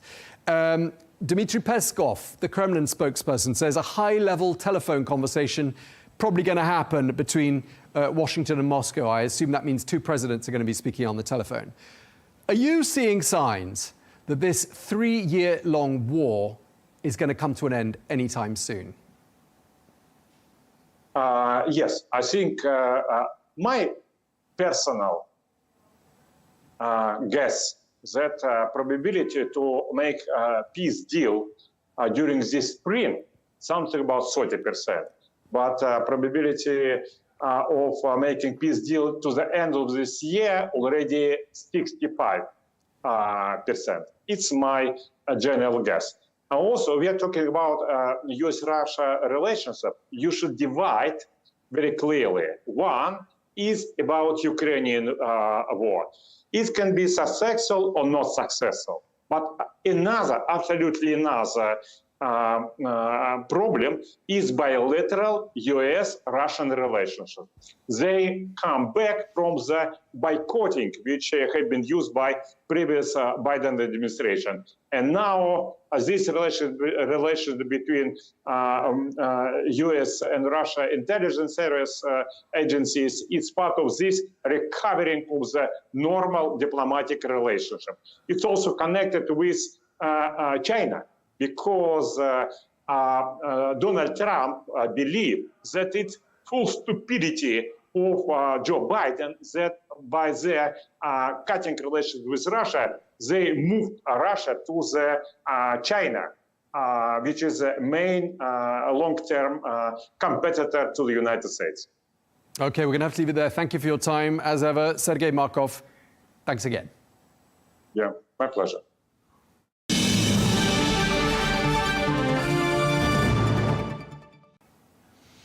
Now, Ukraine hopes its ceasefire offer will turn the tables on Russia. Well, by agreeing to a truce, it wins back some American support and it puts heat on the Kremlin. Well, President Zelensky's top advisor says that security guarantees remain a key issue for Ukraine. Well, this comes as Russian troops continue their advance in Russia's western Kursk region and recapture villages from Ukrainian forces there. Well, Kyiv's forces seized a slice of the region in a cross-border incursion back in August of last year. Well, the Russian Defense Ministry said earlier on today that it had taken back 5 settlements in that region. I think that the expectation of Russia, it's not just from Ukraine. I think from today's this joint statement, this expectation of the world, Russia needs to say very clearly, they want peace or not. They want to end this war, which they started, or not. Well, let's get more now. We can speak to Kira Rudik, who is the leader of the Holos Party in Ukraine, who joins us now from Kyiv. Great to have you with us once again here on Al Arabiya News, Kira. Thanks for your time. Just wanted to start by asking you what your feeling is towards that ceasefire proposal that was discussed yesterday in Saudi Arabia. Hello, Tom, and thank you so much for having me. Well, we are moderately optimistic. Because, you know, for us, we always knew that Ukraine was not the problem, that Russia is the problem, Russia is the aggressor, Russia has attacked us and continues brutally attacking our peaceful cities and at the front line. So the question is, would Russia accept this ceasefire deal? And what would be the new administration's steps if they would not? And it is unclear as of right now, but we're really hopeful that if new administration was able to put pressure on Ukraine, they will find a way to put pressure on Russia as well. So we're about 10 days on from that famous meeting in the Oval Office at the White House. And I just want to ask you, where things stand now and how you think the relationship between Presidents Trump and Zelensky is looking today. I think the situation looks much better. And yesterday's meeting ended up first Ukrainian delegation giving all kinds of gratitudes and gratefulness that was expected. And then President Trump said that President Zelensky may return to White House for further discussions. We take it as a good sign. And I think we can be constructive from here. I want to make it very clear that it is not our goal of our nation for President Trump and President Zelensky to be friends, right? Our goal is to end the war and to make sure that Russia would not attack us again. So we will be trying to get there with all the means that are in our hands right now. Do you feel, though, at all that Ukraine is somehow being pressured into making compromises and that Russia isn't responding by making corresponding compromises? Well, we haven't seen that the United States would be putting some pressure to Russia. This is why we are very interested to see what would be a reaction of Russia to the US proposal. And if they will decline that, what would happen next? Because, I mean, we have seen that it was rather easier to pressure Ukraine into getting into the table of negotiations because we are dependent on the United States for our military aid and intelligence. And we didn't see like what was in the, quoting Donald Trump, what is in the cards for Russia. So I think we will observe that. Of course, I think that for Ukraine, it was easier for the United States to bring Ukraine to the table than it would be to deal with Russia. Just before we spoke to you, we were speaking to Sergei Markov, who is a former spokesperson for President Putin, and he said he was concerned that the ceasefire, a 30-day ceasefire, would be used by Ukraine to regroup and rearm. What do you say to that? I don't know if I can comment. A person from the country that started full-scale invasion, whose soldiers committed all kinds of the war crimes and were trying to get away with it. There's nothing that I can say to that. Okay, but I mean, you could say that Russia might do exactly the same thing. Well, that would be up to the United States, right? So first, I think proposing the ceasefire is a very brave offer, because somebody will need to make sure that the ceasefire is kept. And since 2014, we have seen that Russia didn't keep their part of the bargain, though they were interested in the ceasefire at the eastern territories of Ukraine. So we will see, and the devil will be in details. Right now, I think the first step for the U.S. administration is to bring Russia to the table. I mean, and I think it's important to say, Tom, that if Ukraine regroups and strengthens, we are doing that in defending our territory, protecting our people, and fighting against the aggressor, who should not be on our territory at all, if you count the international laws valid. One of the things you put out on X, formerly known as Twitter, in the last couple of hours, you say, we've always known Russia isn't into peace or real ceasefires, and last night's missile and drone attacks on our cities proved that once again. I mean, if Russia isn't serious about peace or ceasefires, I mean, should these talks be taking place at all? Well, we think that it is really appreciated that President Trump thinks that you can end the war with the talks. We think, and we have been proving, that you can end the war if Ukraine is strong enough to push Russia out of our territories. But we respect his approach and his hope that he will find a way for the peace through strength. And that's why we can move along with the proposed step by step. Again, Ukraine is not the problem. Russia is the problem, and the United States will have to figure out how to make sure that Russia will keep their part of the bargain, if there is a bargain. And the most important, what would happen if Russia wouldn't come to the table of negotiation, wouldn't agree to the ceasefire, wouldn't agree to the peace deal? Again, that would be not something that we haven't seen in the past. It sounds to me like you don't think Russia, it doesn't sound like you think Russia is negotiating in good faith here. Well, we are talking again about the aggressor, who absolutely knew what they were doing when they started full-scale invasion, when they were committing war crimes, when they were occupying sovereign territories of Ukraine, when they were killing Ukrainians, when they were kidnapping Ukrainian children. So why in the world they would want to stop? I do not see any reason for them of doing that. And this is why we haven't seen any single fact supporting the statement from President Trump that Russia wants peace. They keep attacking us at the front line. They keep attacking us in our peaceful cities by missiles and drones. For us, it is not any confirmation, quite the opposite, of a country that is interested in peace. This is why right now, because the United States have taken on the responsibility to put the war into end their way, we are going along with that. But our position remaining the same. If Ukraine is armed to the teeth, we can fight back, and we will do that.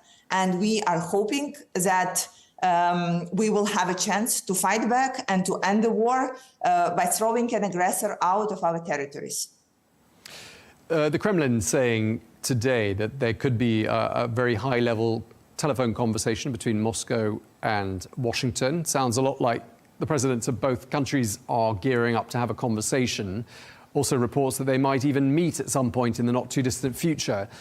Do you think President Trump is going to be able to use his relationship with President Putin to somehow deliver results where others have not been able to do so in the past? We can go ahead with the best faith in what President Trump said that he hopes to achieve.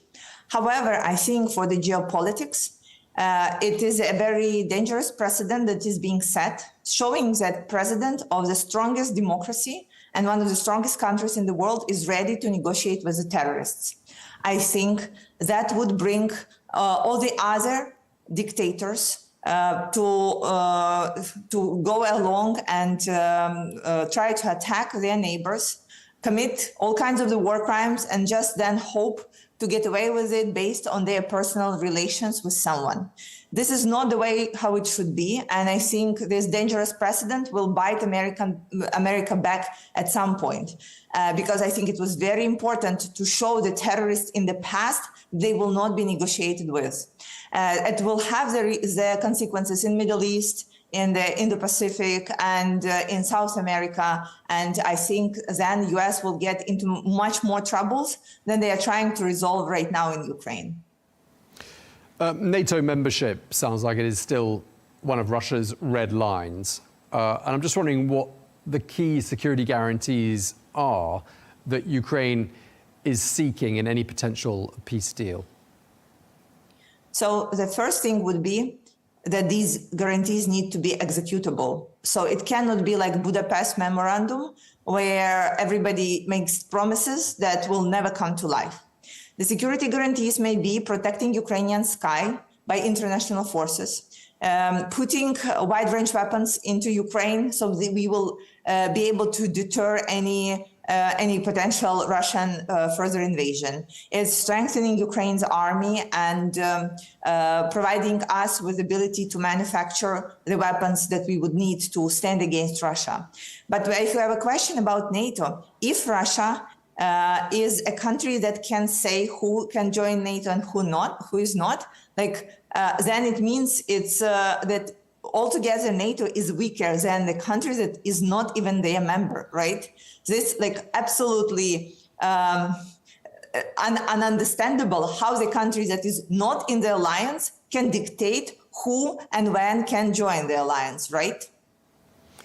Indeed, it's an ironic point that you make there. So, what security guarantees aside from NATO would Ukraine absolutely insist on? I mean, what do you think about the minerals deal, for example, which some have suggested on this channel? You know, that deal does include security guarantees for Ukraine. What do you think? Tom, we haven't seen the details of the minerals deal, but from what we have heard, it is an agreement that Ukraine will provide its rare minerals to compensate for previous American investment into Ukraine's economy and fighting.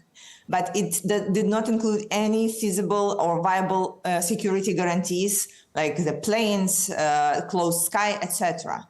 So as for having US business on the ground, we, of course, applaud to that, but we do not take it as really workable security guarantees.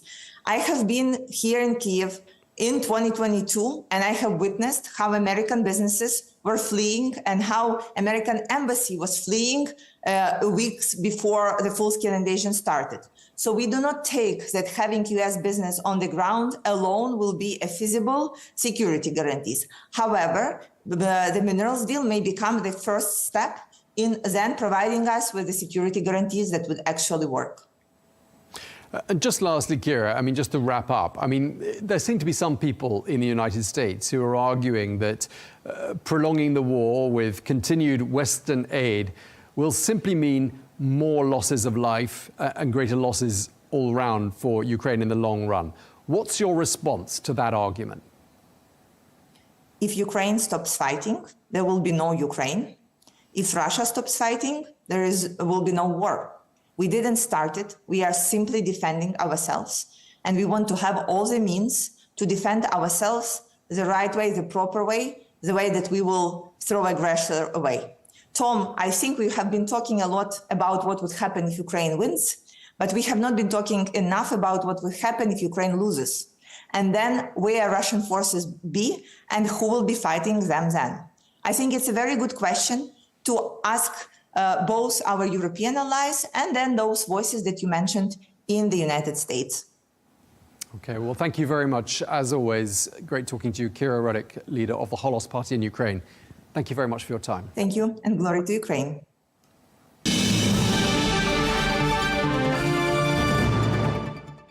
And finally, the European Union has hit back at US President Donald Trump's blanket tariffs on steel and aluminium. The EU will impose counter tariffs on about $28 billion worth of US goods from next month. All blocs said it remained open to negotiations. Well, President Trump's increased tariffs of 25% on all steel and aluminium imports took effect today as prior exemptions, duty-free quotas and product exclusions expired. Meanwhile, the European Commission said it will end its current suspension of tariffs on US products on the 1st of April, and that its tariffs will be fully in place by the 13th of April. Well, for more, we can speak now to James Rickards, economist and New York Times bestselling author of Money GPT, AI and the Threat to the Global Economy. Thank you very much indeed for taking the time to speak to us. Lots of concerns at the moment on Wall Street, starting the week off with some downward facing arrows, concerns about a recession. Just want to ask you first of all about the impact of tariffs and what they might do to the US economy, which has just emerged from a long inflationary cycle. Could tariffs push inflation back up again? Almost certainly not. The tariffs are not very well understood. When you have tariffs, there are three sort of parties to the transaction. It could be more, but there are at least three. There's an exporter, China, Vietnam, Mexico, as the case may be. Then there's an importer in the U.S. who is probably a wholesaler or a distributor. And then there's the consumer who actually buys the goods, the supermarket, or it could be an automobile or anything else. Well, somebody pays the tariffs, but it's almost certainly not the consumer. Generally speaking, and the economic research shows us, the tariff actually gets pushed back to the producer. In other words, that the producer has got to lower his price so that with the tariff, it comes out about the same. Or it could be put on the U.S. importer, the distributor, who would then have to absorb the tariff. Or in the real world, it's probably split between the two. But the point is, the exporter and the importer reduce their margins and reduce their profits, and the price to the consumer is about the same. I mean, think about it. Let's say you could raise consumer prices. Why wouldn't you just do that? I mean, who needs a tariff? If you could raise consumer prices, you would just do it to make more profits. The point is, they can't do it. The U.S. economy is probably in a recession for reasons that have nothing to do with tariffs. Consumers are highly elastic. The only thing that's inelastic is gasoline. You have to buy gas at the pump because you have to get to work or take the kids to school. So consumers don't pay the tariffs. The importer and the exporter might share it in some way, but all that does, it reduces their profits, reduces their margins, causes them to become more efficient if they can, but the consumers don't pay. So the inflationary impact is nil. Meanwhile, the positive impact on the economy of saying what the U.S. is saying to the world basically is we're done being the consumer of last resort. You are trading partners. You can sell anything you want to Americans, but you have to build it here. You have to build it in America to get over the tariff wall. And we're seeing hundreds of billions of dollars of new investment coming into the United States. So that's going to create high-paying jobs. Okay, so you're not concerned about reports, for example, JP Morgan putting out the percentage guess. They're forecasting 40% chance of a recession this year. You don't see things heading that way? Well, I do. Actually, I would say we're probably already in a recession. My point is that it's nothing to do with tariffs. Okay, you don't think tariffs are going to exacerbate that because of the pain they cause to, for example, small businesses, or could it affect the unemployment rate, do you think? Well, again, the unemployment rate will probably go up. The U.S. is probably in a recession. Those two things are true. I agree with them. There's a lot of other evidence that would support that. But my point is, it has nothing to do with tariffs. See, look, stocks go up and down, and the financial media and Wall Street, they need a story. Everyone's like, why are stocks going down? So they need a story. So the tariffs are real. They're coming. But first of all, most of them are not in place. Secondly, even if they were in place, it would take months or maybe a year or longer to really affect the macroeconomy.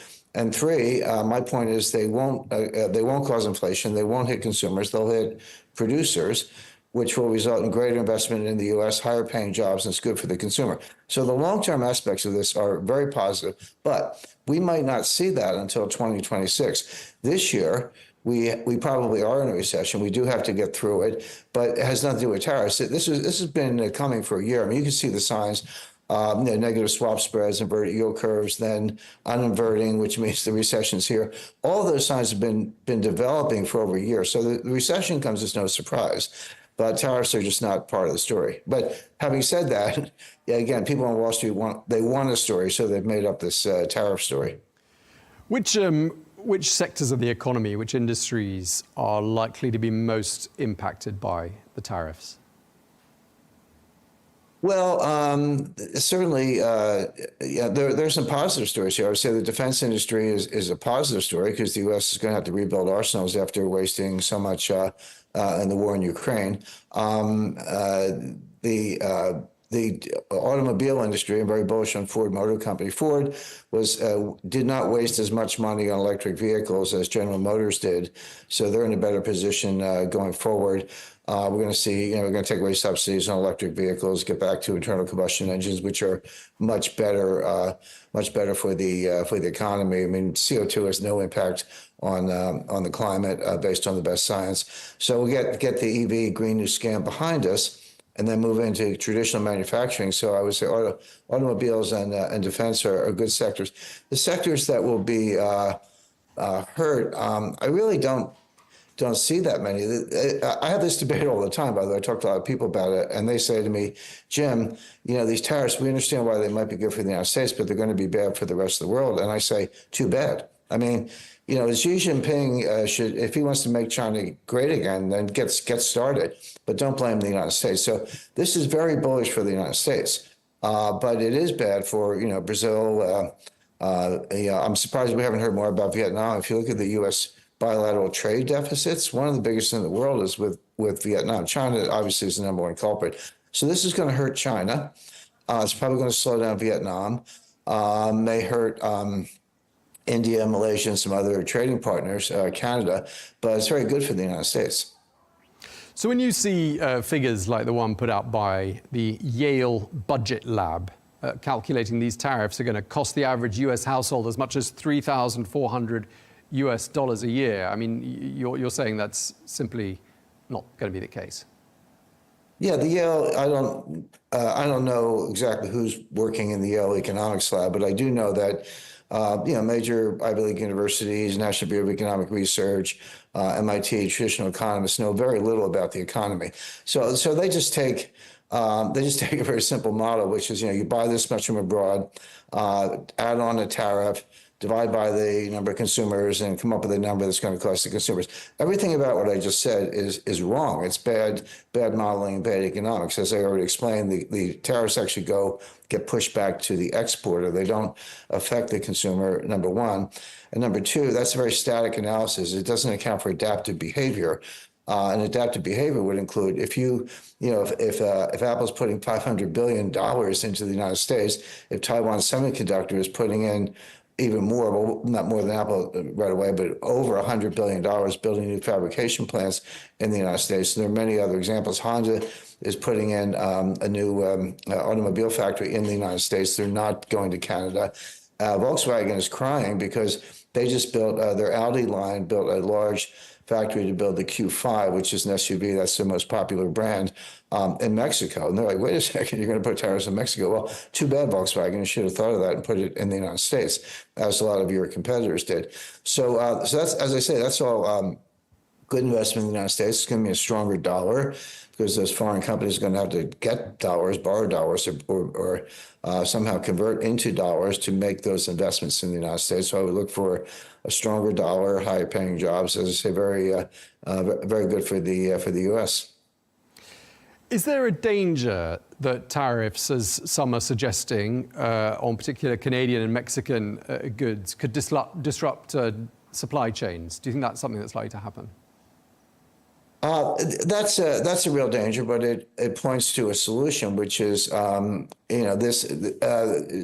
is serious about the tariffs. So I'm not suggesting this is bluster. He's not bluffing. That's not the case.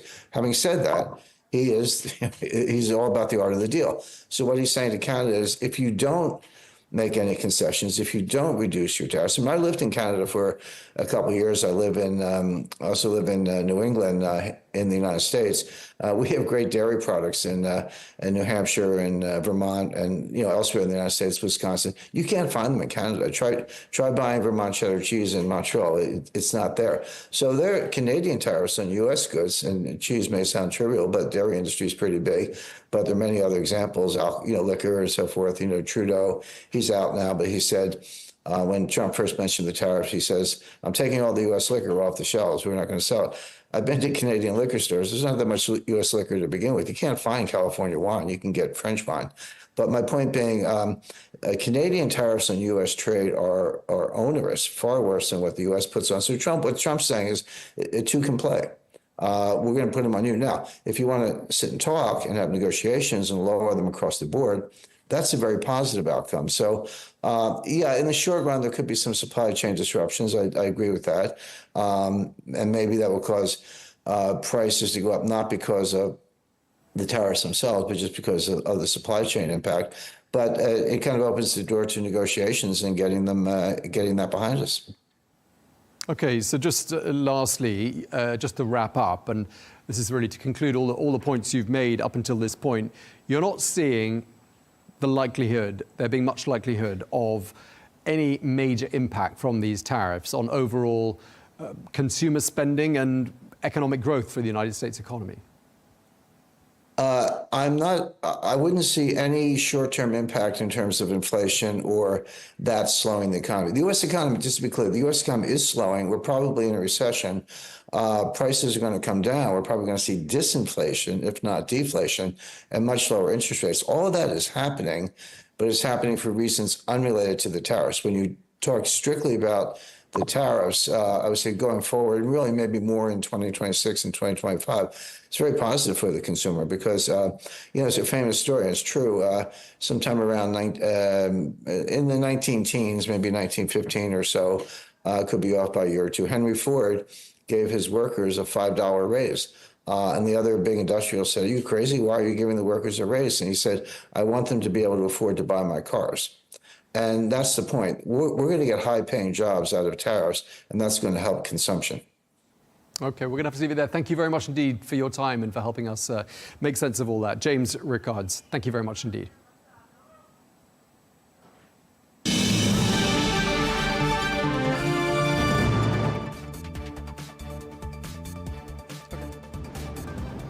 Well, that's all we have time for today's edition of Global News Today. Thanks for watching. Do join us again tomorrow for more exclusive interviews. Until then, goodbye.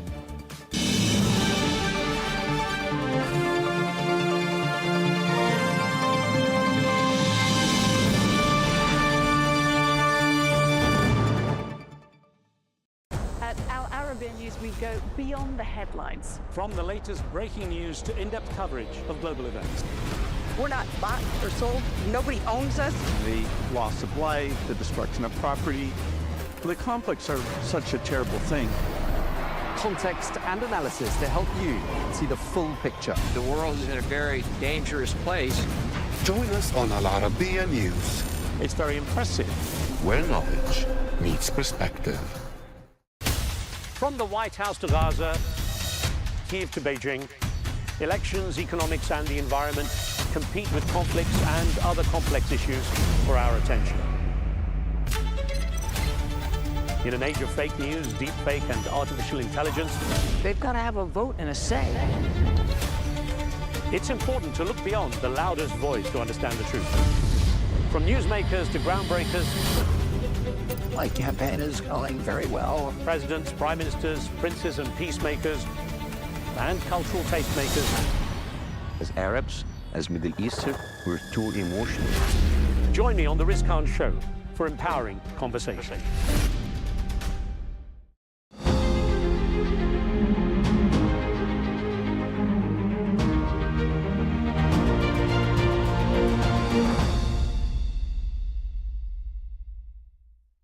In 2018, Maria Butina was convicted of working as an unregistered Russian foreign agent in the US. She was jailed and then deported to Russia. Butina has always denied being a Russian spy, and at the time, President Vladimir Putin said he had never heard of her. Well, she now serves as a parliamentarian in the Russian State Duma and is a supporter of the Russian military offensive in Ukraine.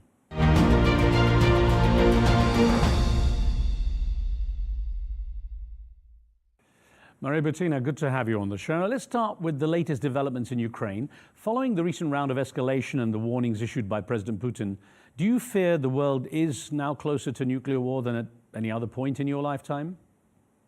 Well, I don't know, because I haven't been in other points of our world's life, like the Cuban Missile Crisis or Caribbean Missile Crisis, depends, where you live and how you call it. But I think we are now in a quite low point of the relationships between Russia and the West, and that's put the whole world in the danger. The numbers of casualties are difficult to calculate, and they're disputed by both sides. But after the 1,000-day milestone was passed, how are the Russian people managing to accept the losses of their sons, and do they clearly know what the sacrifice is for?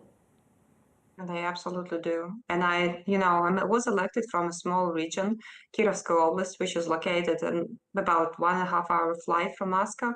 And I should tell you that we are all united, and we help to the front lines, and we cry for those who are, lost their lives, sacrificing them for our motherland. But we all understand that this is a necessary thing to do, because we are trying to help to the Russians in their new territories, Russian new territories, that's first. And the second, which I view very, very important, we actually are fighting for survival of Russia and the whole world, because we see that Nazism in a full scale is back, and we have to stop it. We absolutely have to stop it. There are arguments put forward, though, that the Russian people don't necessarily know the full story because of the control of the media there. How can Russian people make a clear decision if they don't have a full idea of what's going on? Oh, come on, they have quite a full idea what's going on, because, you can go on Telegram channels and you read a lot of stuff from both sides, and people understand what's going on. And even if little villages, people don't rely on TV anymore that much. Only 50% of Russian population is TV watchers. Most of them actually go on social networking, and they talk to each other. And you cannot hide the truth. And the truth is that SMO should have been started, because NATO was coming so close to our borders that it would put the whole world in the actual stance of the Third World War. So we were protecting Russian-speaking population, and we absolutely understand how important it is to make a step forward today. So people do know the truth, and they see the truth. And people who come back from the front lines and they're on their vacation, they tell the truth, that how horrible actions are committed by what horrible crimes are committed by the Ukrainian forces that are joined by the NATO forces. Well, we didn't place NATO next to our borders. NATO placed themselves, and they broke their promises. Well, all Russians know it. So we're kind of, smart and intellectual to be able to find out what is true and what is not. And people do it and manage it very well. And of course, there are accusations from both sides about abuses on the battlefield. But as the new administration comes into the U.S., eyes are turning towards a peace deal. I want to get your perspective on what you regard as a fair peace deal to end the war. I don't know. Look, first of all, I don't know if the U.S. administration, the new one, is actually credible in terms of what they say and what they do. Because the last time when Trump came to power, I was living in the United States those days, and then they made me to serve prison time for actually peace building in the US, and Trump was in charge. So he was promising to make good relationships with Russia, but in fact, we had more sanctions and more diplomats expelled, and people were more and more distant, removed from each other. I mean, the US people and the Russians that had ever been. So they say they want to stop the conflict. Do they really want to do so? I don't know. And for right now, I do believe that the US is way more focused on the Israel-Palestinian situation than on Ukraine and Russia, because they clearly understand by now that Russia is going to win. There is no options. And the people, they know the truth, and they're going to, fight until the last breath. I mean, the Russians. And Ukraine will lose. There is no other way. And additionally to that, now there are so many people fleeing the West, moving to Russia, that you have to be blind not to see that not just the war on the war field is lost by the West, but they also lost the war for the minds and souls of people if they're moving to Russia. Well, I know I handle this program in the Russian parliament, and I can see every single day more and more people come in with families. They just hate LGBT stuff, and they want to live and raise their families and kids in a peaceful community which they view Russia. So we struggle now how to get so many people in, because they they come and they come. There are a lot of them, and they're investors and they have money and do all this stuff. So it's quite surprising for me, but it means the West lost the battle for the souls and for the hearts of the people as well. Well, the report of there haven't been many reports in terms of people moving to Russia on the western side. Perhaps that wouldn't be surprising. But either way, both Presidents Putin and Trump are regarded as tough negotiators. Who do you regard as the stronger of the two? And do you expect any compromise from President Putin on his objectives? I expect not a compromise, but I expect a consensus. I mean, I expect both sides to focus on what is profitable for each side, but not on the losses and compromises of which one. And I do believe that this is the only way how to negotiate. Well, first, number one thing that the US should do, they just take their selves out of Europe, because that's not their land. That's not their decision. That's not their solution. There is not their land. They had to get out and let people, Europeans, to decide themselves how they want to live, because they now press every single country in Europe, all the countries, to just, follow their will, but they shall not have any power here. There is no reason. And they're just, flooding Europe with their money and trying to buy politicians. That's what, in fact, they do. And that's not the peaceful negotiations. Whom to negotiate with? European countries, including Ukraine now, they lost their sovereignty. They cannot just freely talk anymore, which means that if you want a peaceful, a good deal, the US should step back and realize that this is not their land. Let me get your perspective, Ms. Butina, on how life has changed for ordinary people in Russia since the war began. How have the economic sanctions been felt? What impact are they having? Well, we have full grocery stores. We don't have any problems central heating. We don't have any skyrocket prices. We're actually fine. The main thing that changed, and this is absolutely true, that we're all now stand together side by side, because any time when in Russia some external force is trying to push us, we become more and more united. That's what happened. So now I see a lot of patriotism in Russia, because we know that we have to be close to each other to stand against NATO. Like, that's not the secret anymore. There is no just Ukraine. This is now NATO fighting by Ukrainian lives. That's how it's called, which means that Russians do understand, and they stand by side. And now we are welcoming new foreigners who come, join us and help us. This is what's going on. This is the average mood in Russia. Yes, the hardships, but we used to live in the hardships. Look, they had it during their Second World War, the Great Patriotic War. And yeah, we know how to sorrow, but on the other hand, this is how we used to live. So by external pressure, you cannot conquer Russia. Our empire has been lost for the last ages and ages, and will stand ages to come. It's one of the longest standing empires in the world, multinational. So we're going to be okay. Hard times, but it will make us stronger. Well, so presumably the reports of increased inflation must be having an impact on the day-to-day lives, and will start to test the will of the Russian people.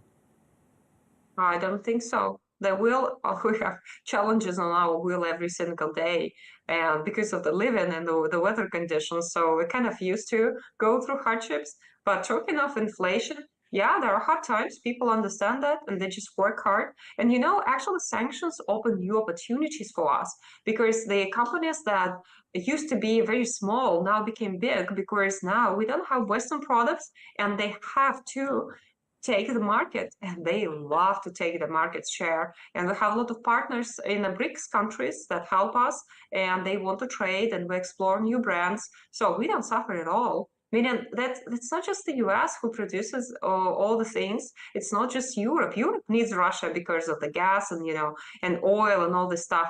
Russia has all the resources in the world. Why would we suffer? Ms. Butina, I'm just looking at your past, and you lived in America for a while. Of course, it was a difficult time for you. You're accused of being a Russian operative and so on. But are you personally surprised or even saddened by the state of relations between Russia and America? And how do you think the ordinary people in both countries reflect the views of the leadership?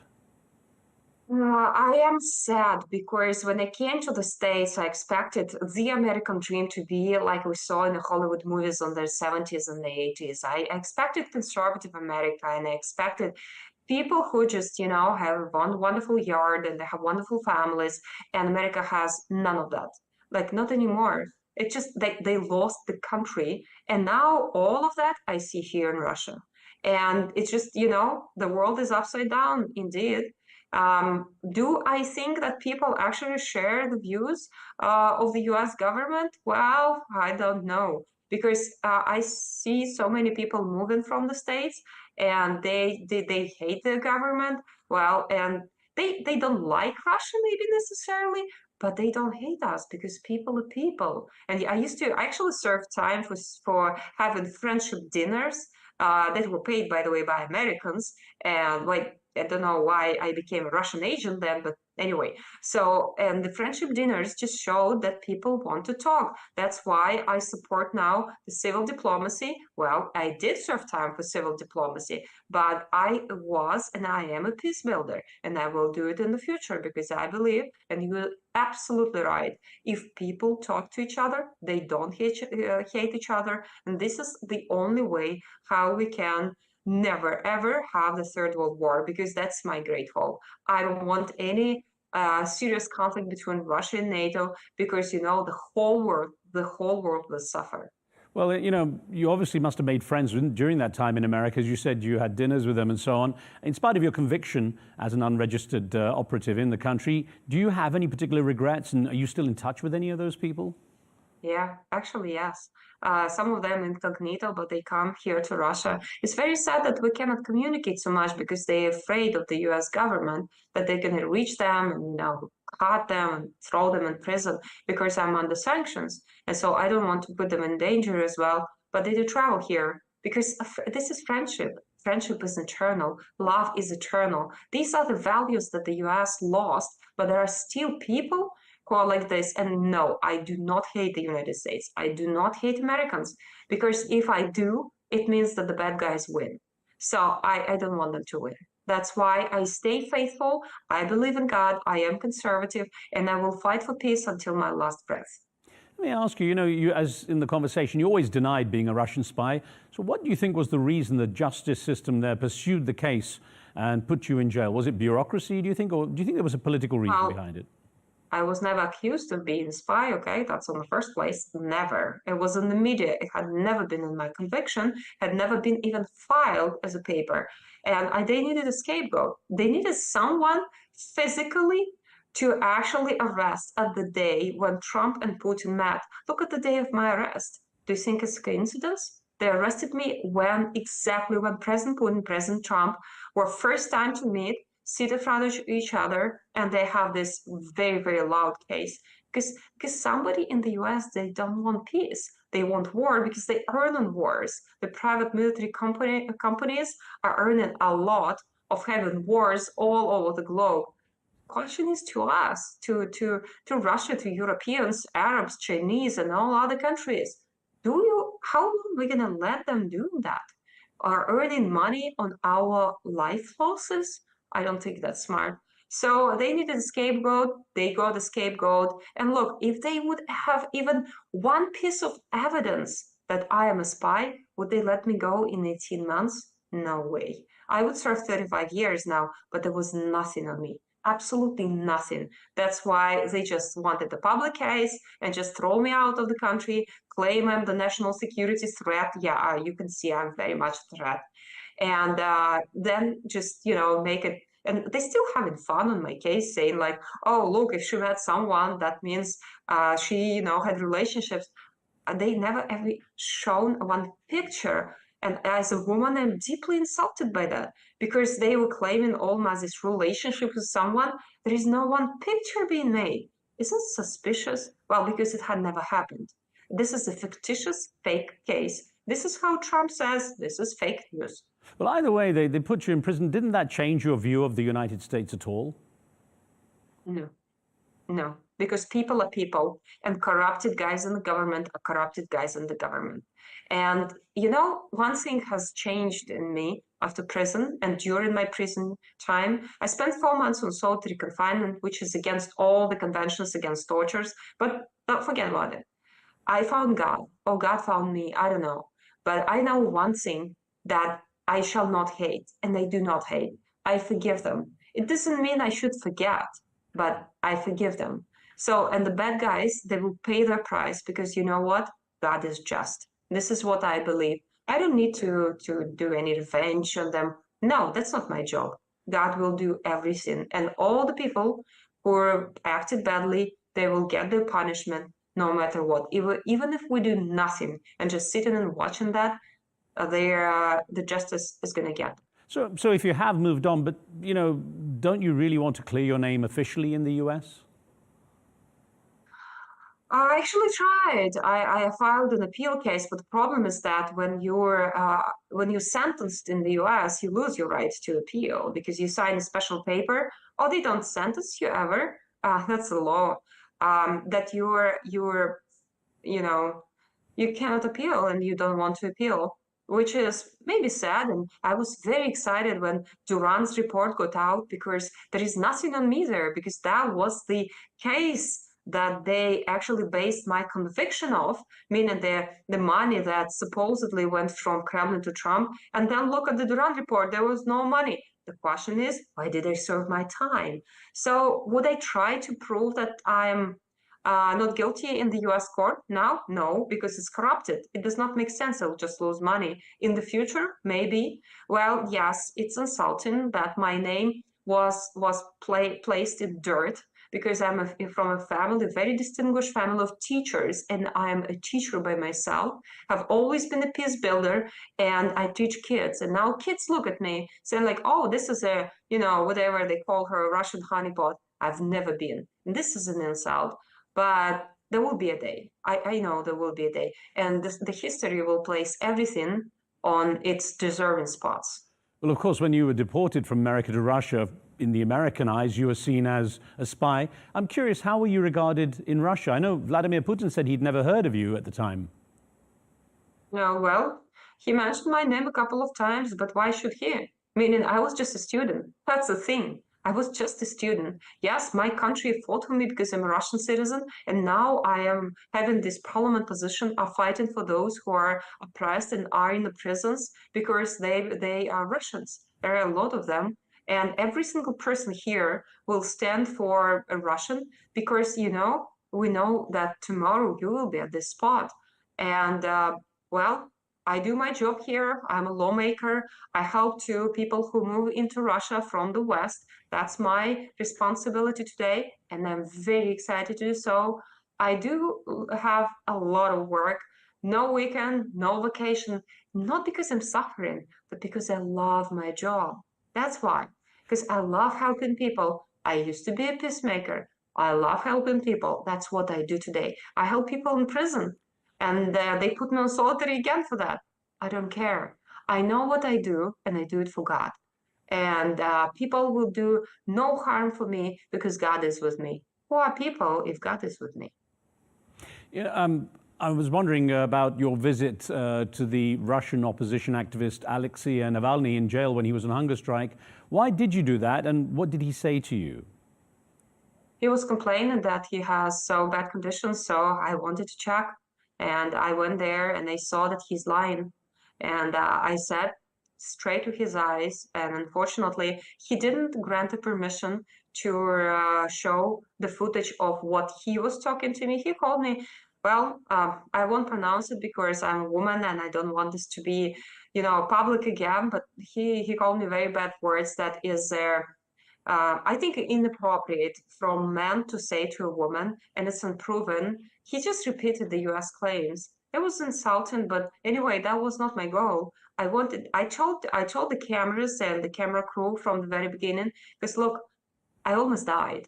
I went through tortures. I know what tortures are. And if I see just a sign that he's like that, I would stop it, because I would never let my country do what they did with me in the US. I lost my health. I lost my reputation, everything for doing nothing. So when I went there, I just wanted to ask how he's doing. And if he needs any help, I do help people to prisons all the time. But he was just fine. He was just cursing me out and just wanted to have, PRI on everything. And I don't know why he did it. I don't know, because I am happy to help. And it doesn't matter if you're an accuser of me, if you're, my former FBI agent, I will always help. That's my nature. And it was so horrible and painful that he was just, I don't know why he did so. I mean, I can see some of his mind. Based on what you just said, Ms. Butina, considering his reaction to you and you were surprised by his very negative behavior with you, first of all, were you surprised when he died in prison? And secondly, having found religion, did you pray for him? Because religion involves forgiveness. Absolutely. Absolutely. Every single moment. And actually, when he got sick first time after that plane flight, that was, and God will judge me if I'm lying here. Because the first thing there was a COVID time, and I remember it was in my apartment, and I was praying hard, so he gets through it, and God gave him another chance, and he went through it. And the second time, the same. I will pray especially for people who hate me, especially for people who curse me out, because I am a Jesus Christ believer. That's it. You can't change it. Well, you can't explain it for a person who is non-believer. But absolutely, yes. And again, if his wife tomorrow shows up and she needs my help, I will help.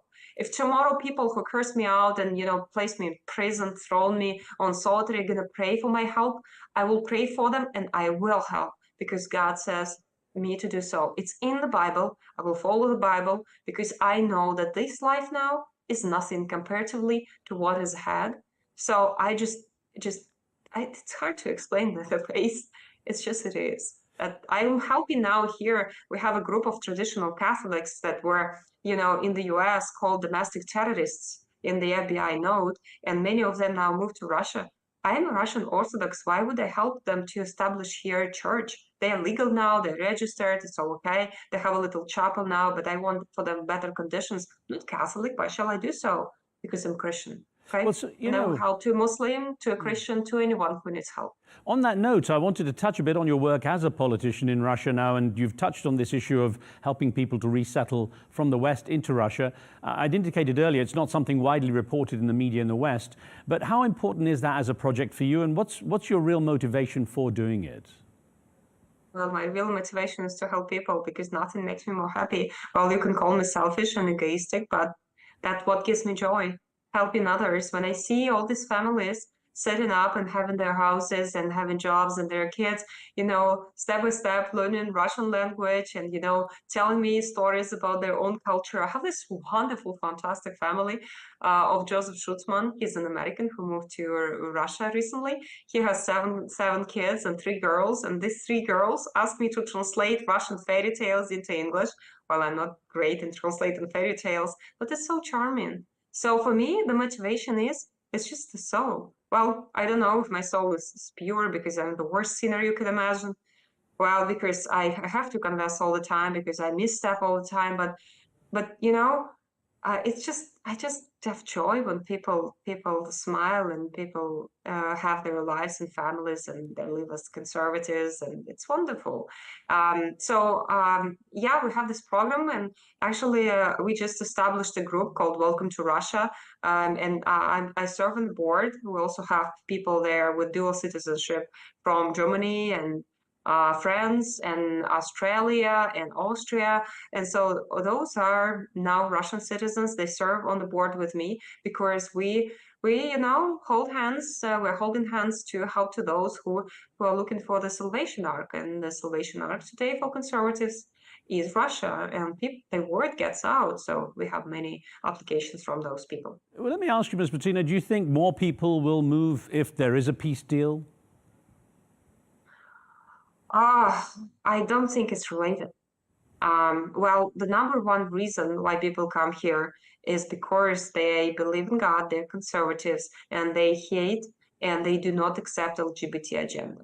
Well, if the US will come back being a conservative state and they stop the LGBT propaganda, then Maybe people just, always prefer to keep their homes, but you should understand they come not because they want to, they come out of necessity, because they know that their kids are trained now and against your will as parents to become LGBT, so you lose your future. So people come here not because they necessarily love Russia, but because they're looking for a safe place where they actually survive and they keep their culture and ancestries until their world and the times to come. That's why. So I don't think it's related to Ukraine or Russia or any military zone. It's more related to their hearts and souls.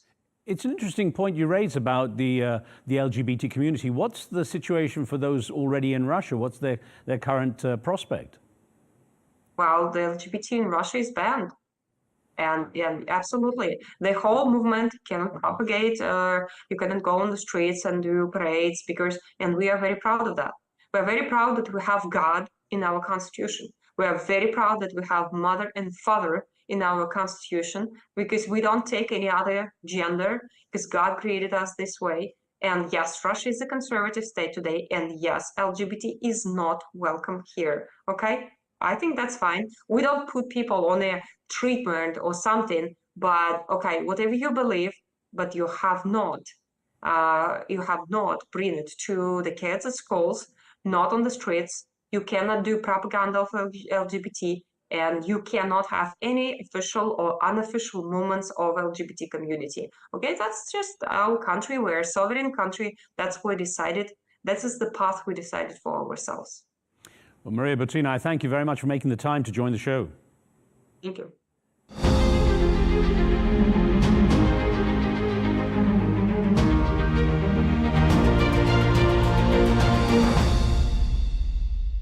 At Arabiya News, we go beyond the headlines. From the latest breaking news to in-depth coverage of global events. We're not bought or sold. Nobody owns us. The loss of life, the destruction of property. The conflicts are such a terrible thing. Context and analysis to help you see the full picture. The world is in a very dangerous place. Join us on Arabiya News, It's very impressive. where knowledge meets perspective. From the White House to Gaza, Kiev to Beijing, elections, economics, and the environment compete with conflicts and other complex issues for our attention. In an age of fake news, deep fake, and artificial intelligence, They've got to have a vote and a say. it's important to look beyond the loudest voice to understand the truth. From newsmakers to groundbreakers, My campaign is going very well. presidents, prime ministers, princes and peacemakers, and cultural tastemakers. As Arabs, as Middle East.